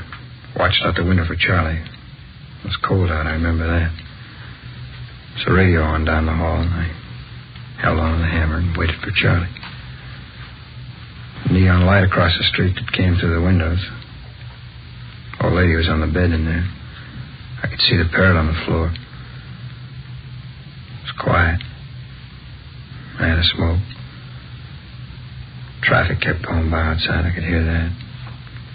I held on to the hammer. It's windy out. I kept thinking Mrs. Guthrie was looking at me from the bed, but she wasn't. Charlie came home at the usual time, a little after 7:30, and I stood by the door. He came in and closed the door after him. When he reached for the lights, I hit him. He fell down, I hit him some more. You couldn't blame me. Anybody would have done the same. Anybody would have, the way he kicked me around. How many times did you hit him, Marshman? I don't know. Was it twice? 3 times? I don't know. Hit him till he quit moving. That's all. I took him, dragged him into the bedroom, put him on the bed with his wife. I put him over. Wiped the stains off of me and left. It's the only thing I could do. Where'd you go then? My place. I knew that timer had to do the trick. I put it in a shopping bag with some stuff, and I went back to the Guthries. They were still there on the bed. Parrot was on the floor. Would you repeat that last part, Mr. Marshman? Oh, I said they were still on the bed, the Guthries, and the parrot was on the floor next to the bed. Put the kerosene on the carpet and the rags and paper under the bed and rigged up the electric heater and the automatic timer and set it off. A little slower? Yeah, would you speak up, Jack, and then slow it down just a little bit? Oh, sorry. How did you rig the timer to set off the heater, Marshman? Can you tell us? Oh, it'd take all morning to tell you. You got the timer. I'll take it apart and explain it to you if you want. All right. What was your purpose in setting fire to the room? You knew both Mr. and Mrs. Guthrie were dead, didn't you? Well, sure. Sure they were. They forced me into it. They set the fire to make it look like an accident, like they'd burned to death. Well, what'd you do after you set the timer? Oh, I left, went down the street, bought a couple of bottles of wine, talked to the guy a minute. I walked around a while. It was too cold, so I went home. When'd you get home? 2:30 maybe. I don't remember too well. Did you go right to bed? Yeah. Did you go to sleep? No.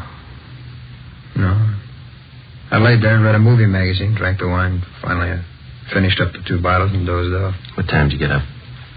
A little before 6 this morning. Went down to the Guthries to nose around. That's when I met you guys. Well, you know all the rest because I've been with you ever since. All right, Jack. Anything else you'd like to add? No, I told you everything. All right. And this statement was given free and voluntarily. There's been no promise of immunity or reward extended to you? Yeah, that's right. Was any force, violence, or duress used to induce you to make this statement? No. Okay. These questions and answers have been recorded by the secretary here. After they've been transcribed, will you be willing to sign it as a true statement? Sure, I'll sign it. All right, Eleanor.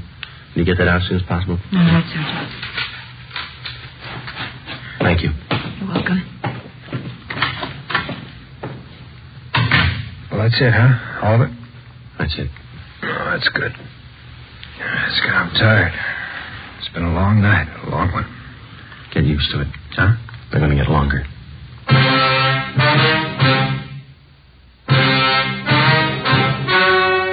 story you have just heard was true. Only the names were changed to protect the innocent. On July 29th, trial was held in Superior Court, Department 86, City and County of Los Angeles, State of California. In a moment, the results of that trial. Now, here is our star, Jack Webb. Thank you. Recently, I've asked you to send me the names of cigarette dealers who are out of Fatimas.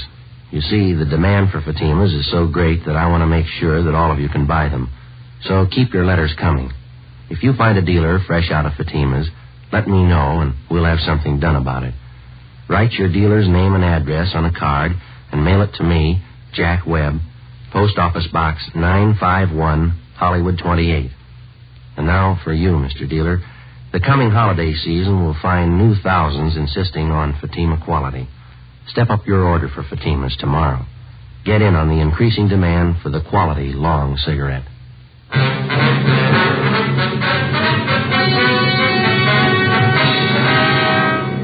John Everett Marshman was tried and convicted of murder in the first degree, 2 counts, and arson, 1 count. He is now serving a life term in the state penitentiary without possibility of parole. You have just heard Dragnet, a series of authentic cases from official files. Technical advice comes from the Office of Chief of Police W.H. Parker, Los Angeles Police Department. Fatima Cigarettes, the best of all long cigarettes, has brought you Dragnet, portions transcribed from Los Angeles. Coming up, We the People, then Screen Directors Playhouse on NBC.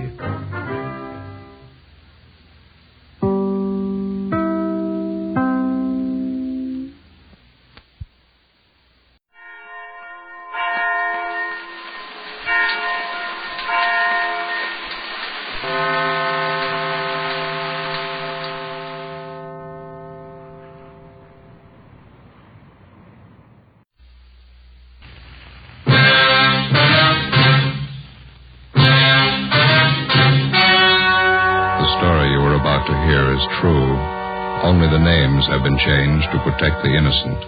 Fatima Cigarettes, best of all long cigarettes, brings you Dragnet.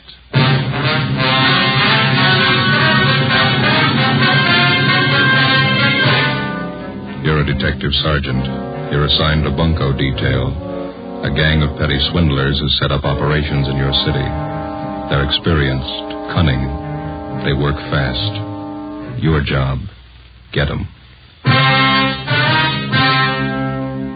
You'll be amazed when you compare Fatima with other long cigarettes. You'll find they now cost the same. But in Fatima, the difference is quality. You see, Fatima is the quality king-size cigarette because it contains the finest Turkish and domestic tobaccos superbly blended. And Fatima is extra mild with a much different, much better flavor and aroma than any other long cigarette.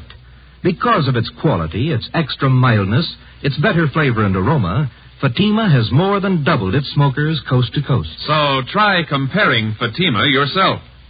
Fatimas now cost the same as other long cigarettes, but your first puff will tell you...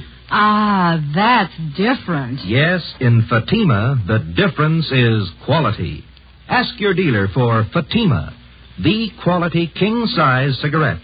Best of all, long cigarettes. Start enjoying Fatima tomorrow.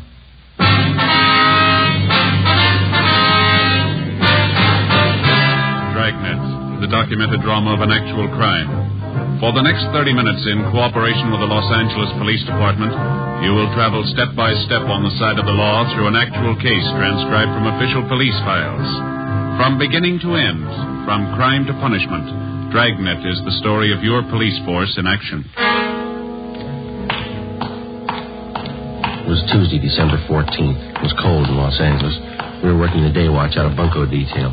My partner's Ben Romero. The boss is Captain McCauley. My name's Friday. It was 10:35 a.m. when I got to room 38. Bunco detail. Joe? Yeah, Ben. Joe, this is Miss Bergstrom. You talked to her on the phone last night? Oh, yeah, sure. This is my partner, Sergeant Friday. How you do? Glad to know you. Would you care to sit down? Thank you. I was downtown, so I thought it'd be just as easy for me to come in and see you. Did you bring those things with you, Miss Bergstrom? Here they are. Wristwatch. Pen and pencil set. Mm-hmm. Sure make them look nice, don't they? On the outside, yeah. Let me take the back off the watch for you.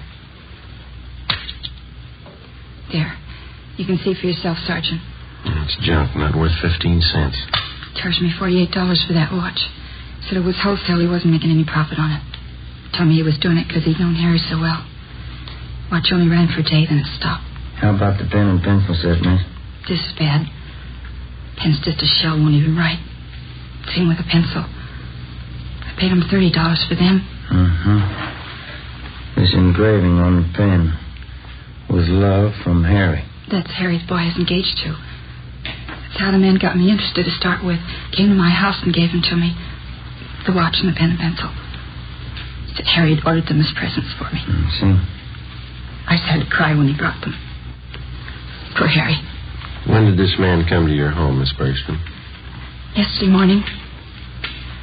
Guess I should have been more careful, but I didn't think anybody would do a thing like that. What kind of a story did he give you? Well, he came to the door and told me his name was Spencer. He said Harry had ordered these things as presents for me, and Harry told him to deliver them to my house. Watch looked beautiful in the case. I didn't know anything was wrong. I see. Would you go on, please?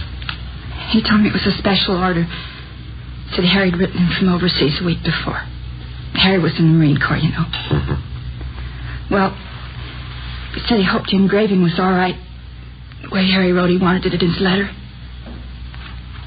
I just couldn't take it. I cried. This man, he pretended to be a close friend of Harry? Yeah. That's why I showed him the letter. One from the Marine Corps about Harry being killed overseas. When did you receive that letter, Miss Bergstrom? 2 days before. On Saturday. Harry's name was on the casualty list on Monday. Yes, we understand. What did the man do when you showed him the letter? He sympathized with me. Or he pretended to. I didn't think there was any trick. I didn't think anybody was that low. Pen and pencil set looked a little cheap, but I wanted them no matter how cheap they were. Harry's last present to me, that's what I thought. How did he broach the idea of money?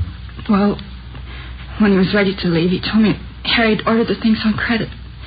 Said he didn't want to mention it, but he wondered how I could get payment for the watch and the pen and pencil. Well, he didn't show you a bill, did he? An invoice listing the price of the watch or the engraving that was done? No. And I didn't want him bothering Harry's mother or father at a time like this. I borrowed some money from my dad and paid him. Let's see, it's $48 for the watch, $30 for the pen and pencil set. Yeah. He gave me a phone number to call if the watch needed adjustment. And when I found the watch was a fake, I called the number. It was a Chinese laundry. They didn't know anything about it. You haven't seen or heard from this man since he left your house yesterday morning? No. Could you describe this man for us, Miss Bergstrom? What he looked like, clothes he was wearing? It's right here on this slip of paper, Sergeant. I wrote it all out for you. Thank you. Well, you're not alone, if that's any consolation. There's an army widow out in Hollywood who was cheated on the same kind of deal last Friday. It's so cruel using a dead person's name to cheat you. Yes, ma'am. How can anybody get lower than that? They keep trying. Ben and I took Miss Bergstrom's crime report. The phony watch and pen and pencil set were booked as evidence. In the past 2 weeks, we'd received a half a dozen identical complaints from relatives or friends of lately deceased persons. The swindler, or con man, as he likes to be called in his trade, gets the names of lately deceased persons from the obituary column or the military casualty list in the newspapers. Then he fixes up some cheap article of merchandise with appropriate engraving and calls on the friends and relatives of the deceased. He pretends to know nothing about the death of the person whom he claims placed the order for the merchandise. In almost every case, the friend or relative agrees to pay for the articles at some exorbitant price. For the con man, it's a lucrative racket. For the public, a vicious one. Wednesday, December 15th, Ben and I looked up an informant, a former con man. What do you think of it, fellas? Been in business for 2 months, doing fine. What do you think of it? Looks great, Judge. Nice setup. Finest baby laundry in South Los Angeles. That's why I advertise. Hey, you don't think that's too broad, do you? No, I don't think so, Judd. You got some nice equipment here. Baby laundry. How'd you ever get started? Father-in-law set me up with a loan. Says he got tired of me trying to sell him bum watches. Well, that's a good break for you, Judd. Say, you got a couple of minutes? We'd like to talk to you. Sure thing. Come on back here. Okay. Fine, thanks. Yeah, it's squared away, living a solid life. Not bad at all, you know. It surprised me. You ever see any of the old gang, Judge? Not much, no. Some of the old grifters look me up now and then, try to touch me. I'll go. Hey, here you are.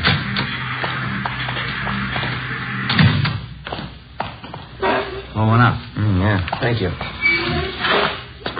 You okay, fellas? What can I do for you? Well, we'd like to know how close you got your ear to the ground, Judd. There's a gang of bunks in town. They're working hard. What pitch they using? They're working the obits, the casualty lists. Thought maybe you might be able to help us.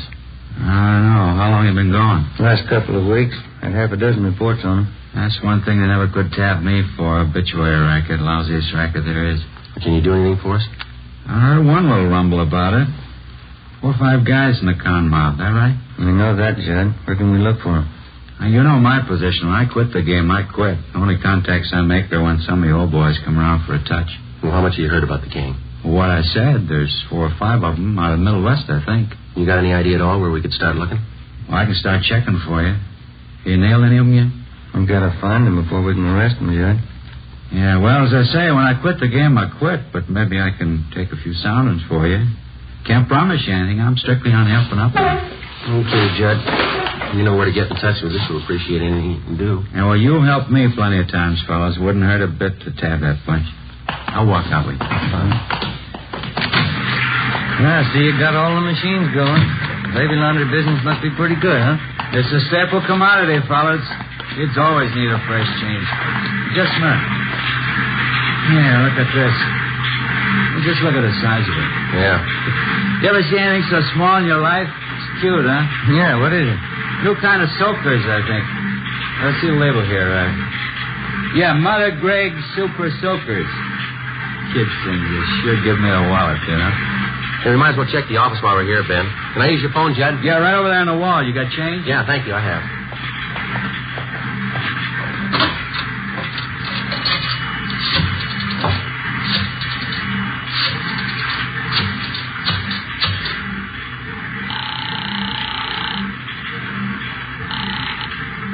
City Hall. 2572. 2572? Bunko fugitive, Brian. Joe Friday, Tom. Anything doing? Yeah, Joe. Think we might have a lead on those bunks working the obituary racket. What do you got? They reached a woman in Highland Park. Where are you? Baby laundry. Oh. Well, it's a Mrs. Westerly. Her daughter was killed in an auto accident. Last night they came around and sold the woman a watch her daughter was supposed to have ordered. Also a necklace and pen and pencil set. $250. Usual junk. Did you talk to this Mrs. Westerly? Yeah, we took the report, the man's description, his M.O., the rest all match up. What's the lead? She watched the man when he left her house. Yeah? He got in a taxi cab. 10:30 a.m. While Sergeants Bryant and Ullery got out a broadcast on the suspect, Ben and I drove to the offices of the cab company where we contacted the special agent.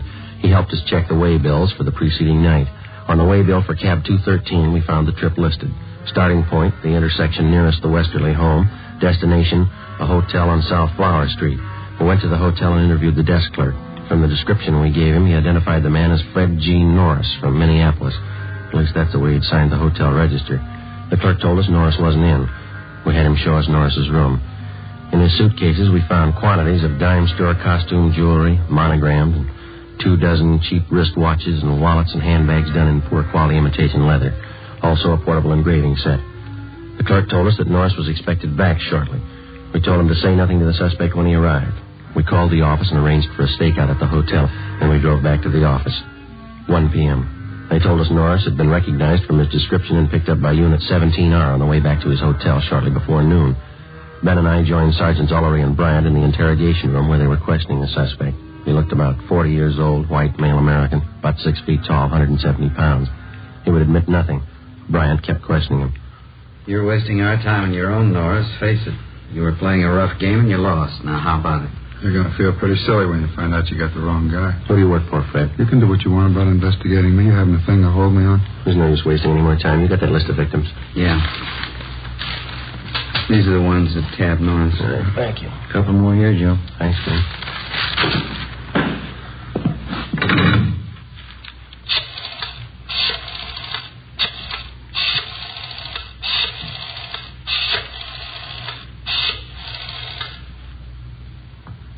Hello, Miss Bergstrom there, please?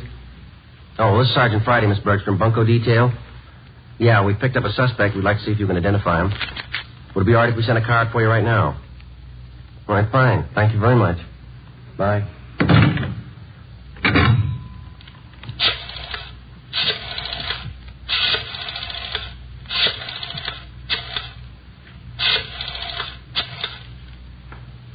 Look, I can't sit here all day. I have business to attend to. Quiet noise. He's on the phone. Hello? Miss Cronin there, please. This is Sergeant Friday calling, Miss Cronin. Bunco detail? Yes, ma'am, that's right. I'm sorry to disturb you, but we have a suspect in custody down here. Yes, ma'am? Hey, Sergeant. Could you come down to City Hall right away? Sergeant. Would you hold on just a minute, please? Thank you. Yeah, Norris? You got me. 2:58 p.m. We informed the victims that the special show-up had been canceled.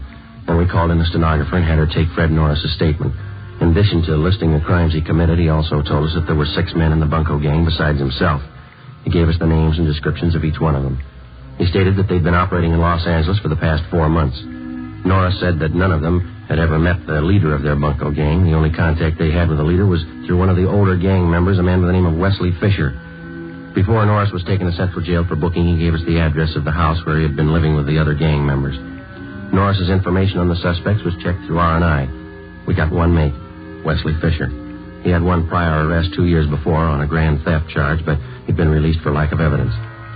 3:15 p.m., together with Sergeants Ullery and Bryant and 2 men from Metro Squad, we drove out to the address given us by Fred Norris. Turned out to be a neat-looking bungalow in the West Hollywood area. Let's go.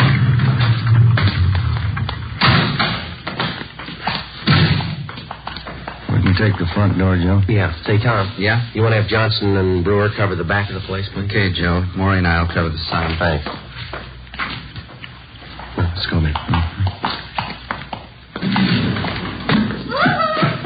Did you want to see the people who live here? Yes, ma'am. Do you want to check for the termites now? I'm Mrs. Callahan, the owner. No, ma'am. We want to see the tenants. Oh, I'm afraid you're a little late. Is that so? They just moved out, bagging baggage.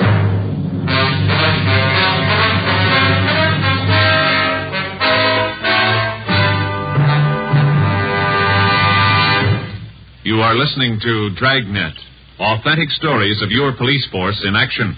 You'll be amazed when you compare Fatima with other long cigarettes. Buy a pack. You'll find Fatimas now cost the same. Light a Fatima.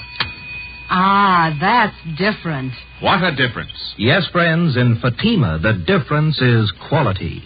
Quality of tobaccos. The finest Turkish and domestic varieties, extra mild and superbly blended, to give you a much different, much better flavor and aroma than any other long cigarette. Quality of manufacture.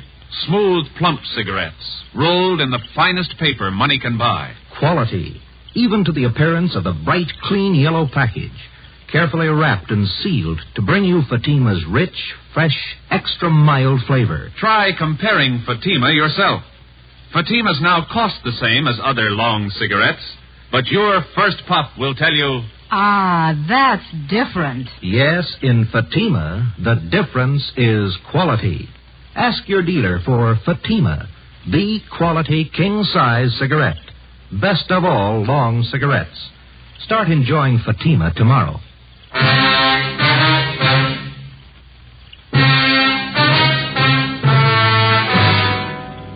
Wednesday, December 15th, 4 p.m. We made a thorough check of the house, which the 6 suspects had just vacated. We found nothing that would help us. We talked to the owner of the house where the suspects had been living. She told us that she'd rented the place, furnished to them, about 3 months before. She identified Wesley Fisher's mugshot, but she told us that he'd used the name of Charles Wilder. She also recognized each of the other gang members from the descriptions that Fred Norris had given us. She told us that while they were living there, the men seemed to keep odd hours and that they had a car. She told us that she'd taken the license number of the car the day the men moved in. The number was checked with DMV. It was registered in the name of Wesley Fisher, 1008 California Street. It's a transient hotel. The manager told us Fisher had moved about 9 months ago. There was no forwarding address. We got out an all-points bulletin on Wesley Fisher requesting that all occupants in his car be held for investigation of grand theft. Thursday, December 16th, 8 a.m. Oliver Ray Bryant, Ben, and I met with Captain McCauley. Where are they getting all this junk they're palming off? Where's their source of supply? The guy we picked up, Norris, told us they brought a good supply of it out with him from the Middle West. That hotel room Norris had downtown, they were using that for a warehouse. They didn't want to keep the stuff at the house they were living in. How are they hitting? Any possibility of stakeouts? No, not unless we cover every name in the columns. You might have to try it. Something's got to be done. Look at these. 2 more this morning, straight out of the obituary column. Took one family for $90. Another one for $60. How about that last run through the stats office? Help you any? They pulled some more mugs for us. I'm going to show them to the victims this morning. How about this Norris? You think he's come up with everything? We were up talking to him again at county jail yesterday. Didn't have anything new, Skipper. We dropped in at the sheriff's bunco detail. They've got one new case, same M.O. Description comes close to one of the guys. The victim was the father of a Navy flyer lost overseas. They sold him a gold watch chain that his son was supposed to have bought him for a present. Solid brass. The sheriff's men got anything new? We've been working pretty close with him. Nothing new. Excuse me. Uncle Fugitive, Captain McCauley. I talked to Joe Friday. Oh, yeah, hold on. You, Friday. Oh, thank you. Yeah. Joe, this is Judd. Can you meet me out at my place? What do you got? Name Wesley Fisher mean anything to you? 8:30 a.m. Ben and I drove out and met with Judd at his home. He was still in his bathrobe when he met us at the door. He told us he had an important appointment downtown at 9 o'clock and he was in a hurry. We talked to him while he shaved. Hope you fellas don't mind. Can't miss this date, lining up some new business, you know. It's all right, Judd. Go right ahead. Yeah, I gotta move fast on these things before they cool, you know. Well, what you seeing with us, Judd? What's the story? Well, I don't know what's worse. Brother Max called me this morning. You remember my brother Max, don't you? No, I don't think so. I watched the Pink Parrot bar in South Main. When you were in to see me the other day about those grifters you want, I gave my brother a tumble on it. Told him to keep an eye open. Hand me that towel, will you? Oh, yeah. Here you go. Thanks. You're all steamed up. What'd Max come up with? Well, he's night bartender at the Parrot, you know. Now, last night he spotted a couple of guys at the bar. Had some day-old newspapers. Uh-huh. They were sitting there with the papers turned to the obituary column, checking off names, writing down addresses. Max is pretty sharp that way. Spotted them right off. Lousy razor. Does Max know these 2 men he spotted? No, not by name, but he knew that one of them lived in the hotel next door to the bar. When the hotel night clerk come in for a beer, Max asked him about it. He tabbed one of the guys as Wesley Fisher. Did he have anything on the other man? No, the clerk told Max he doesn't live at the hotel, but he spends a lot of time there with Fisher. Well, had he seen Fisher and this other guy at the bar before? Yeah, Max says he's been in before. Got lashed up a couple times. Mm-hmm. Say, would it be okay to contact your brother at his home, Judd? Sure. We don't want to contact him at the bar. Yeah, sure thing. Get your address as soon as I'm finished here. He just moved. I don't know. Hope I didn't get you guys out here for nothing. We appreciate it, Judd. Looks good. Seems to fit. That hotel down there, it's the hangout kind of man. Angles are all there. Let's hope Fisher is. 8:53 a.m. We arrived at the hotel on South Main Street. We checked with the desk clerk who told us that Wesley Fisher had room 37. As far as he knew, Fisher was in his room. We got a pass key from the clerk and went up to room 37 where we found Fisher and another man. He identified himself as Raymond Breen, one of the gang members identified by Fred Norris. We also found a small supply of cheap watches and pen and pencil sets in Fisher's car. It was parked near the hotel. It was impounded. We took both suspects back to the city hall. We questioned them separately in the interrogation room. Breen was first, but he refused to answer our questions. He was taken back to the squad room and Wesley Fisher was brought in. Sit down, Fisher. Thank you. Guess you know why you're here. No, I haven't the least idea. All right, then we'll show you. Do you know Fred Norris? Fred Norris. Name sounds a little familiar. Can't quite place it. He places you pretty well. He says he worked with you in Breen up till a couple of days ago. That's so? Yeah. Says he lived with you in that bungalow out in West Hollywood. That's so. Norris, West Hollywood. When was that? 2 days ago, Fisher. Your landlady identified your mug. She even had the license number of your car. What's it prove, gentlemen? Proves you're lying. You and Breen worked together. You did work with Norris. You're part of one of the filthiest rackets going. Gentlemen, you're making a bad mistake. No, there's no mistake, Fisher. Your picture's been identified by at least a half a dozen victims. Now, you can go on playing coy all you want, but we can prove that the pen and pencil sets that you sold some of the victims are identical to the ones we found in your car. I haven't any idea what you're talking about. Believe me, that's the truth. You wouldn't know the truth if it followed you, mister. Now, look, maybe you're great at conning old men and young girls, but don't try to pass any of it here. Now, just a moment. No, you listen, you two-bit thief. I couldn't begin to tell you off for the rotten things you've been pulling off in this town for the past 3 months. That young girl who lost her boyfriend overseas, that widow out in Hollywood, the old man in Highland Park whose wife passed away. You must have felt pretty sharp cheating them out of a few bucks. Maybe you don't remember, mister, but we do and they do. And you're going to pay for them. You all through? I'm through, Fisher. You're just starting.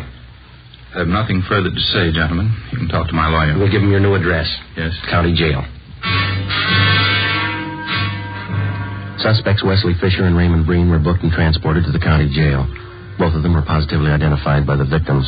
Warrants were obtained for the 3 suspects, Norris, Fisher, and Breen. They were arraigned and held to answer at a preliminary hearing on several counts of grand theft. During the next 2 weeks and through the Christmas holidays, identical complaints of bunco operations continued to come in.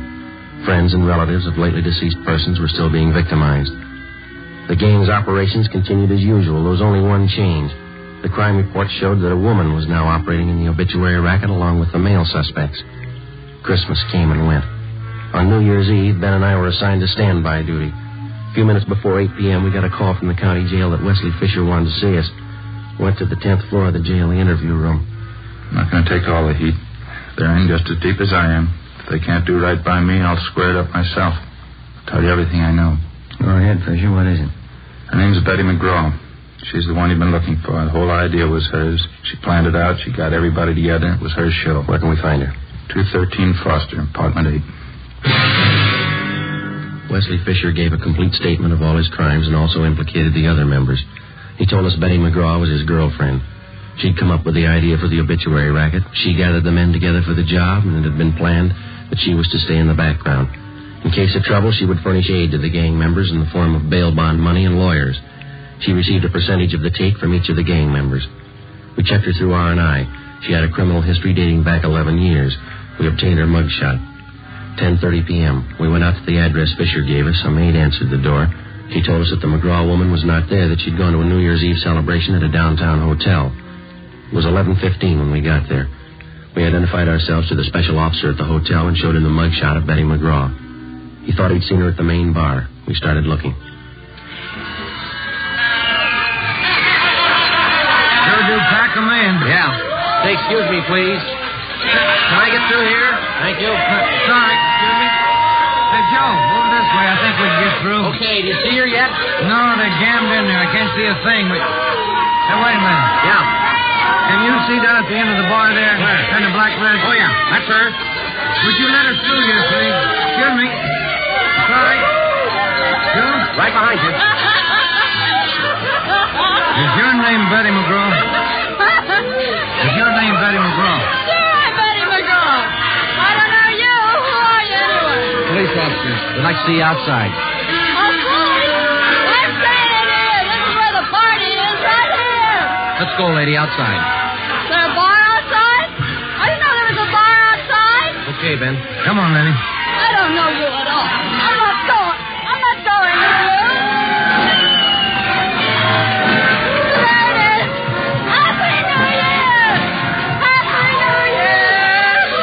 No use trying to get through this. We'll have to wait. Yeah.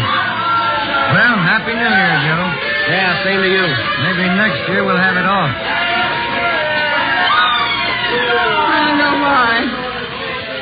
I always cry when I hear that song. No reason, I just cry. Yeah? Every year, they play it and I cry. No reason at all. You got one this year, lady. Come on.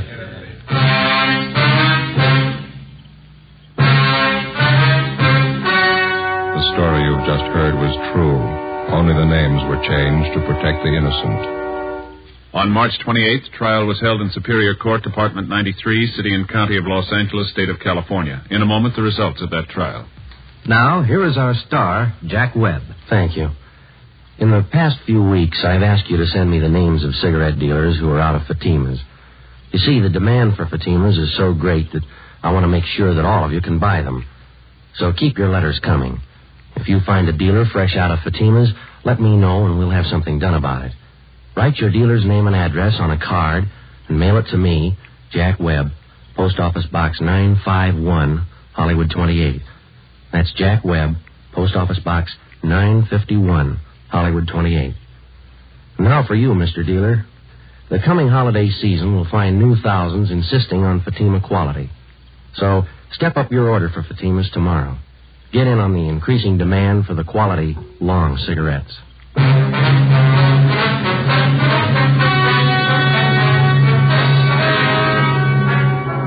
The remaining members of the Bunko gang were apprehended and brought to trial. All of them, including the gang leader, Elizabeth McGraw, were tried and convicted of grand theft. They are now serving their terms in the state penitentiary.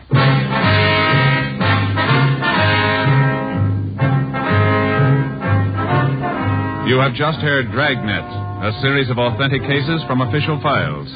Technical advice comes from the Office of Chief of Police W.H. Parker, Los Angeles Police Department.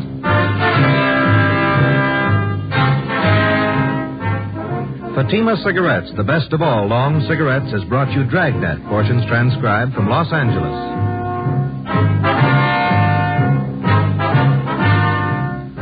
Coming up, We the People, then Screen Directors Playhouse on NBC.